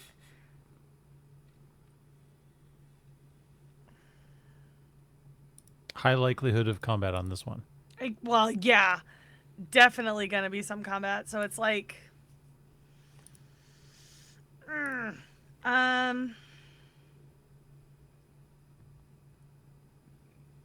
Adira, please. Dang. I feel bad because it's like, hello? Sorry, she kicked me. What you could go for is, do you think they will be able to question the tiefling, or will he be... That's a good... Yeah, because that was the other thing, too. Yeah. Well, it's tough because what I was trying to come up with was like a clean and clear prediction about like, there's a lot of people here. This isn't just combat. This is complicated because like... Yeah. Wasn't the tiefling also talking to someone right before? And then... I admit to not re-listening to it, but here's a thought, all right? Going down this theory or this feeling I have of the combat having a sort of hairy non-combat encounter included with rolls and timing and all sorts of stuff, right? What if they have to kind of split the party here? Right? Right. Because the tiefling runs. Right. So now you've got the choice of who stays behind to potentially stabilize Torian and who chases the tiefling. Right. Well, I obviously. Yeah. Getting- boots. Yeah. Getting to your point, Andy, of how that's, but then you've got to potentially, and this is one thing about reliable talent, is that if you don't have proficiency, you don't get the easy 10, right? Yeah. So even if I were to chase him, it'd be pretty hard for him to knock him down, because that's a strength check, right? Unarmed attack, or to grapple effectively, right? So with that in mind, do you think that tiefling, how many rounds do you think that tiefling lasts, Shan? That's a very specific one. I don't know. Do you think it will be Maybe, pure? Do you think it'll be pure combat? Do you think there'll be? No, I mean, I do think people are gonna try to question him. Maybe like, because I would assume Elowen, Mm-hmm. her initial instinct is probably going to be to To go. save. Well, no, I think she would try and save Dorian. Like if he's bleeding out. Rather than Go after, because like God forbid she runs away and he dies and she's not there. You know what I mean? I feel like Yep. her instinct, because she's with her brother, is to be with her brother. All right, there's your There you prediction. go. I don't think she's gonna chase the tiefling. I think other people would chase the tiefling. I think Dolly and Elowen and Kel maybe stay behind. Maybe Radiant and I. So Elwyn will stay with Torian, Yeah. try and stabilize. It's just very complicated because there's like a lot of people. There's a ton. There's a ton of people. I think Harry said there's 60, isn't there? If you include everybody that's there. Yeah. It's about Close, Yeah. close 60 to people. 60, he said, yeah. Yep. Are we going to get a Radiant Mind Spike and I following? Wow. Like A we had full in basically a high fantasy chase scene, Yeah. basically. That'd be kind of cool. Because I and Radiant can't really do anything to help the situation, but like Dolly and Kel maybe can. Yep. And I feel like Elowen, her whole thing was how happy she was to be with her brother.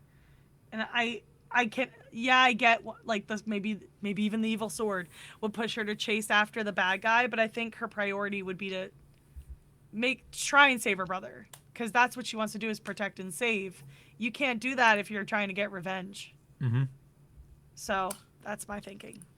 Yeah, and the other thing I would say on the whole resurrection thing, I don't know how much Harry would be influenced by what Matt Mercer used to do in this Critical Role Campaign 1 particularly.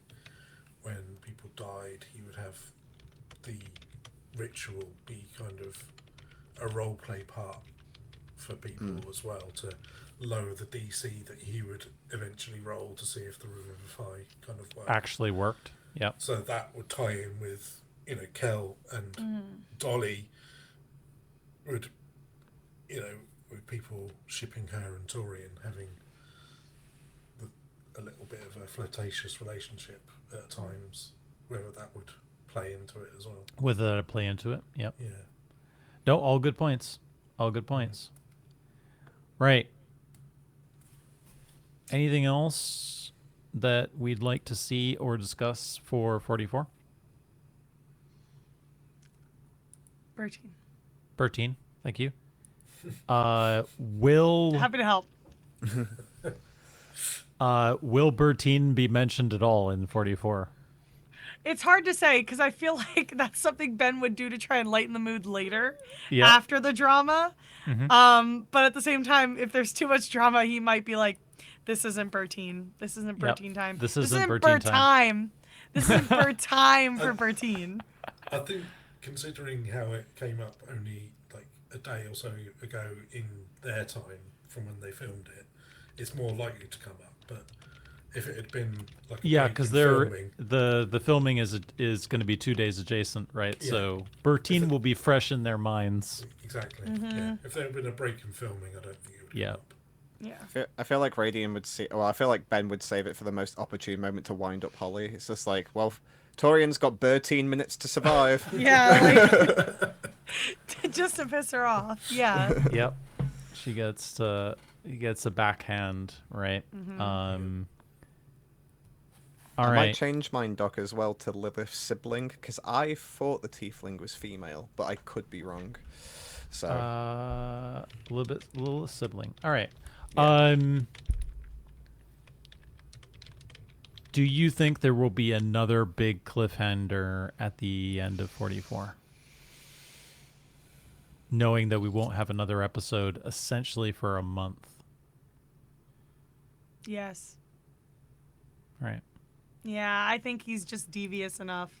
Mhm. Maybe it'll be like involving something completely different. Like, I mean, Yep. obviously you think of Taliska, the city Thalon wanted, And you it would think, be the end of the. If you're thinking about the filming, it's at the end of the weekend. Yeah. Probably, right. yeah. So like, I mean, you have a couple options, right? We're on our way to Lathy. If they do make it to Taliska, like the thought I've been having, but not wanting to think out loud is like, if that's Thalon's desire, that's the city Thalon wanted. That's an opportunity for Radian to learn things or pick up things because Yep. he is one of her original. He's from the Feywild. So there's that. So you could always lean into that. You could always lean into something to do with Kel or the Wasp, since the Wasp has come up and we're on our way to Lathy. You could have something with the war. You could have something with the Rangers. Because that's why I was saying the combat could be complicated. It's more along the lines of, what if the Rangers don't know what side they should be helping here? Obviously, you would gotta assume Torian because they just convince them assassinated and- somebody, yeah. but it's like there's a lot of moving parts, so that means there's a lot of moving parts you could hang off of 100%. as well. So there's a lot going on. 100%. 100%. All right. Spoilers off. Spoilers off. Mop up time. I'll get Harry the sock puppet. I forgot to bring my sock puppet down again. I literally moved it to remember to bring it down. So hopefully next time I'll actually bring it down, then my sock puppet will be here. And I won't have to get Harry, who I was DMing while we were talking. I'm aware. It was podcast related, so at least it wasn't, It was. It wasn't just me not paying attention. It wasn't my ADHD, I promise. You weren't in the background doing clicker wars or whatever. No, I was telling Harry what I did. Listen, I gotta make sure I'm squeaky clean. So I was defending myself, and by defending myself, I mean explaining that it wouldn't let me forward Doc's message, asking for people to do it, which is why I didn't do it. If you hadn't noticed that it never showed up, it's because it told me it couldn't, and now I know why. Because I got auto-modded. Rude. Whoa. That's also rude. That's just like Harry. That was super loud. I blame Harry. Did it may have been squeaky clean, Shan, but was it geeky clean? I sure hope so. I wish I had my dice, but I forgot them upstairs. I have my dispel dice. It's fine. Any other business, folks, before we Roly some poly? Yes. Kenneth. Yeah, the only other thing for me was we've already mentioned one of them, which was the Elwyn timeline. But I also, because of AXB in the community, have made a timeline, which Mr. McIntyre actually used because he had to figure out how long ago the war started. He was like, well, I've got kind of half a timeline, so I'll figure it out from there. I did the maths as well, and he was correct. Like, the estimation he gave on how long ago the war started was... Did you and Mr. T arm wrestle yet? Not yet, no. Okay. So we still have to fight for the right to spreadsheet. You know about the additional item? I know. What additional item? All right. So in the this isn't spoilery because it's kind of funny. But in the BTS, they have started. Each of them have a number which they have picked, and they're rolling the d20. And apparently, they're going to do this before each of the episodes. I don't know whether they're going to actually tell us or whether we're going to have to go through the BTS's Kenneth, right, to figure this out. I know. But apparently, they have each selected a number, and they will be rolling the d20 and seeing if that number comes up, then they'll get 1 point or whatever. I think was the Yeah. So, and we're on episode 2-3, I think now, of Mr. McIntyre rolling Yes. the roly-poly. I need to catch up on the BTS's. Patreon stuff. Yeah. I mean, obviously, like I said, I watched the Ben and Harry show, but that's because it was 2.5 a minute and a minutes or half whatever. long. Yeah, it was like nothing. And I was like, what is this? But like one day, I do have a mental health day again coming up. So maybe with all my new computer time, I can use some of it to catch up on BTS and only some of it to watch Pluribus and Heated Rivalry. And I've seen the first couple Task. episodes of that. Looks cool. I love Rhea, so I'm excited. Excellent. All right. Let's rollies and poly then. All right, bye, Harry. Adira, you need to move. You're on top of my dice again. On top, I'm used- on top of the dice. Nobody likes to be on top of the dice. No, well, she was right next to it. I don't think she was actually on top of it. but she Especially likes... not on the D4. No, she likes to do egg. You know, she likes to like hatch egg. She likes to lay on whatever I'm using and hatch egg. All right, I'm using my Dispel dice, my Lunar Cathedral Dispel Ooh. dice. Holly for influencing me back Did at you PAX. did you buy that in person, Shan, or did you order them? No, Yeah. I bought them in person. It's because I was like, oh, I'm gonna go look, and I was like, I don't know if I can afford a fancy set of dice. I was like, you know what? One fancy set of dice is fine. So I bought Lunar Calendar because they are not cheap, but they're beautiful. So it's like I don't disagree with what they are doing because their dice are beautiful. All right, let me see what I got here. Oh, it's not good. Well, it not might good. be okay. It might be Today okay. we're doing some Tabletop Dominion Liquid Core. There we are. Where's my calculator? Okay. So Could have been worse. that's not bad. It's not great, but it's all relative. I mean, it's fine. Lots of ones, unfortunately.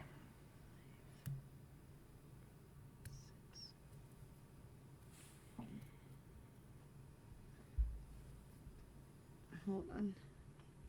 Yeah, that looks right. Yeah, and this D4 is very sharp. Yep. This one, the Lunar All right. Calendar one. I hope you don't like have a fly or something on your ceiling, Kenneth. But you keep looking up. Oh, I'm looking up at my TV, which is trying to turn itself off. All right.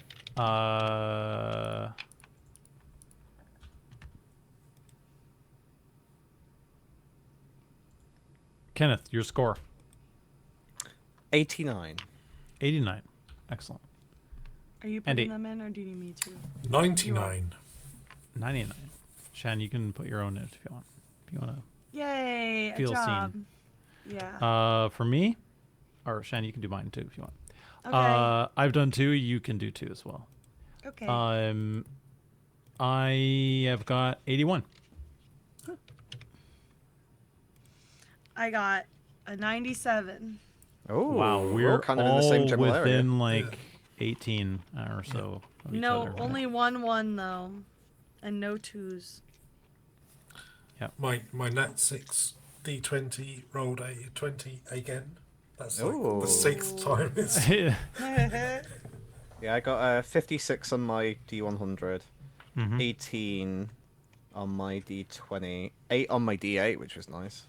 I got a 1 on my D12, though. That's what kind of tanked me a bit. 3 on my D6 and 3 on my D4. Yep. I have a Um, 70 on my D100. cool.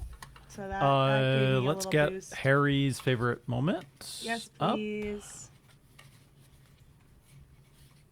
Now I gotta put all my Can't little wait for dice this one. away, except for my D20. Oops. Four, not correct. 6, Harry's favorite moment. 8. Let's make that a little bigger.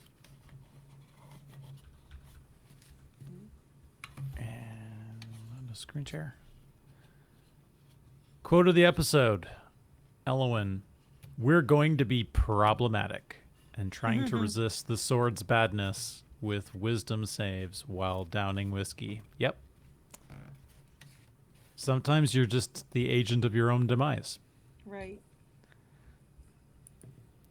I feel like though we have the have basically is it the general rule now, or is it just a coincidence of like she drank whiskey and saved 2 saving throws, so now does she always have to drink whiskey?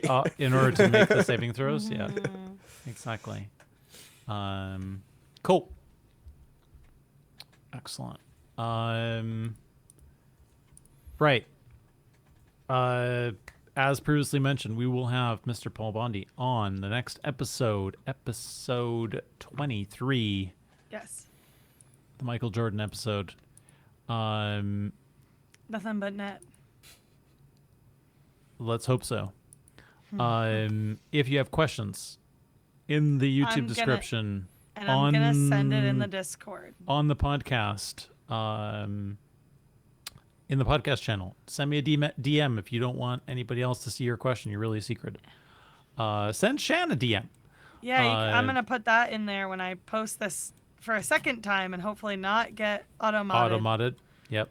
One day auto-mod will not stop me. And yeah, we're looking forward to it. We're said going to that do our too own early. roll-off, I think, for the 2 lovely guests that will join us with Paul on the 16th. Should be fun. I'm looking forward to it. I'm trying to do as much homework as I possibly can so that we can ask some good questions of Paul. Cool. Are we ready for rolling initiative? Yep. Wait, Shan? do we do the roll-off first? Or do we We're going to do roll initiative initiative, first? Okay. and then I think we will. So let's do that. 7 from me.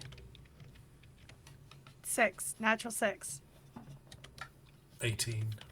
Ooh. 19. Oh. All right. You want to go first, Kenneth, then, or you want to? Yeah, I'll go first. All right. Let me get the shout-outs up here. All yours. As you can see, I made a mistake when I sent the message, so I had to type. That's why I had to type my message really quick. I'm sorry, I was typing, guys. It acts. I went to hit shift to do a return, and it sent my message instead. And I was like, shoot! Now I gotta explain why I just sent this link in general. Are you sure the message Shan wasn't 000000000? No, yeah, Gouda's beautiful message from the watch party that got auto-modded as well. Wait, so what you guys did Harry send that in the group chat? What you guys might not have seen is Harry texted me like an hour or 2 later with a screenshot of the auto-mod having blocked all the zeros. Blocked all the He zeros. thought it was yep. so funny that like it still showed him at all the zeros, but it got auto-modded, so nobody else saw all the zeros, just Harry. Yeah, Holly was really sad. She was like, "Send it, you coward." Yeah, and Holly wanted me to send it, and I told her I would. I held on to it, and then Gouda accidentally sent it, and it got auto-modded. Auto-modded, yeah. So tragic. Yeah, shout-outs. I guess, first of all, I'd like to shout out the wonderful spoiler community. Jazzy, AXB, God, everybody else, Noodle, back when Noodle was doing like infinite stream of consciousness of all the episodes. They've fallen behind again now as well, so we might get more Noodle we're gonna get another craziness, one. I look which will be forward to good. it. But yeah, everybody in the spoiler chat, as always, thank you very much. That's basically where I spend my life in Natural Sixes and spoiler chat. I want to thank you guys. Thanks, Doc. Thanks, Andy. Thanks, Shan. Pleasure as always to be on the podcast again, and to be kind of like co-sharing the podcast with Andy as well. It's a pleasure. And yeah, just want to thank the cast as always. I appreciate everything you guys do. I know it's tough, especially for Holly. I was pretty much spent the entire of MCM London singing Holly's praises, which she doesn't like attention, so I'm sure she loved it. Well, actually, no, she does like attention sometimes. It has to be on her terms. It's like she's like, please praise me, but at specific times. But yeah, no, thanks the gang as always, and also thanks Jen and Shala. When I got my autographs done, they were both amazing people. It was really lovely to chat to them, and yeah, that's all me done. Sweet. Andy, you want to go and Yeah. Thanks for letting me come back yet again. As always, it's been fun. Shout out to my usual D&D crew on Sunday. Sorry, not sorry for almost killing you in a haunted house, but you know, better luck next time, maybe. Shout out to the rest of the Discord crew and everything, and the cast. Yeah, that's it. Excellent. Thank you, Kenneth, for coming on and also being our rock whenever we need a question answered, especially if it comes down to what somebody did at some particular point in time and what role they made. Thanks again, Andy, for coming back on, and long may your reigns continue. May the odds be in your favor for rolling well, to see who's going to come on for the Paul episode. And thanks, Shan, as well, for putting up with me for now 20 whatever episodes. I feel like I'm way more annoying than you, but that's fine.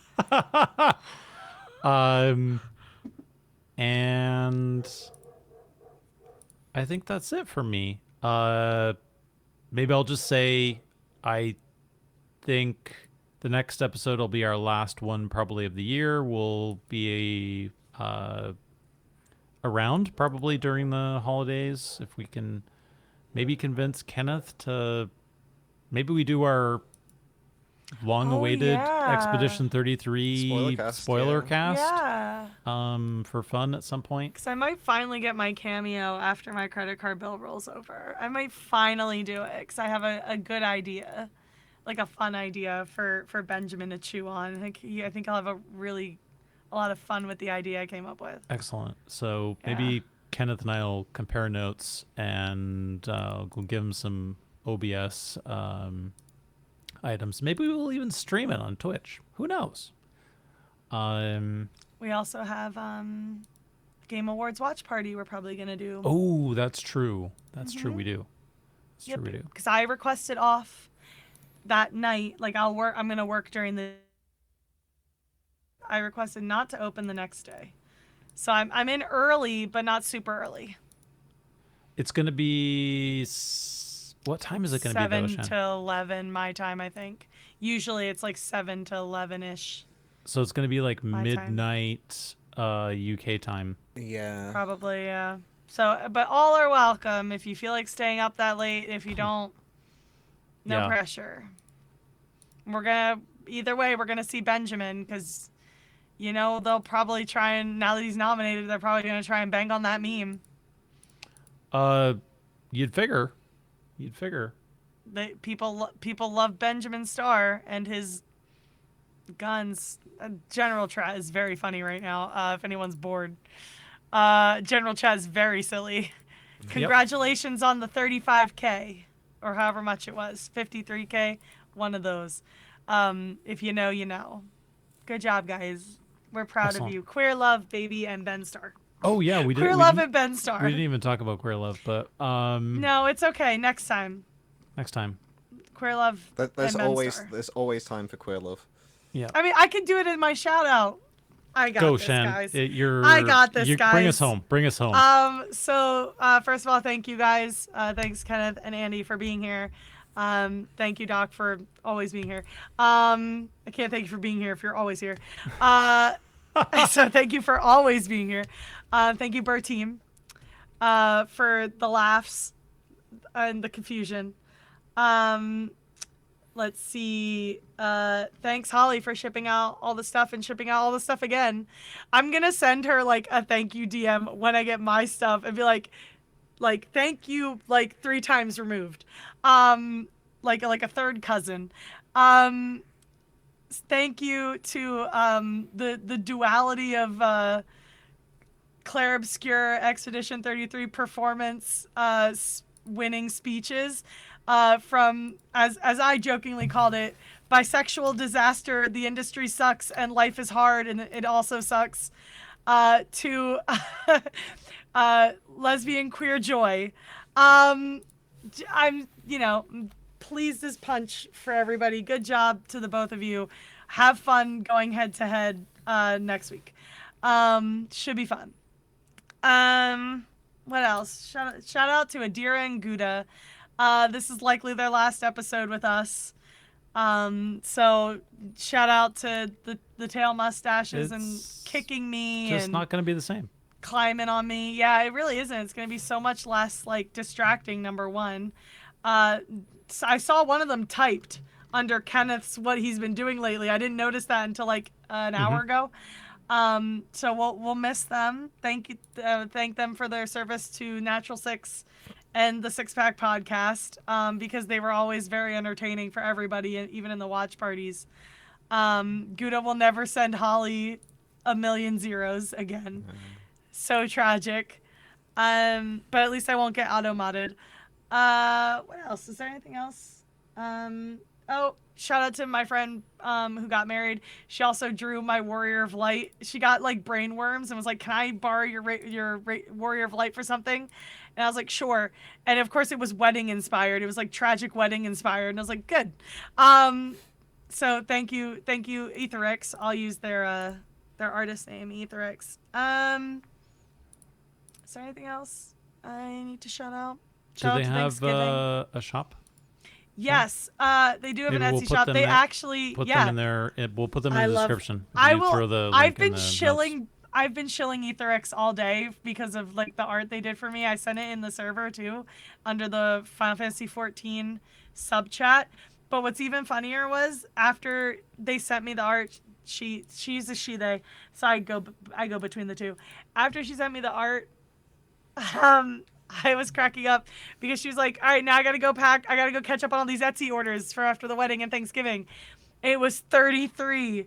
I was like, "Oh my God, Expedition 33 Etsy orders." And she said, "It's funny because they're mostly my Esquier charm," which she gifted me one at the wedding, and an Orchifant charm, because she knew I was waiting for those to come out. So yeah, shout out to Etherix. Always, I hope I get to help you at another convention this year, because it is so much fun. And maybe your booth will be crashed by Ben Star for a third time, because he loves doing that to her. Yeah, I can't think of anything else right now because I'm really tired. But yeah, shout out to Thanksgiving for food. I don't know. Excellent. Tired.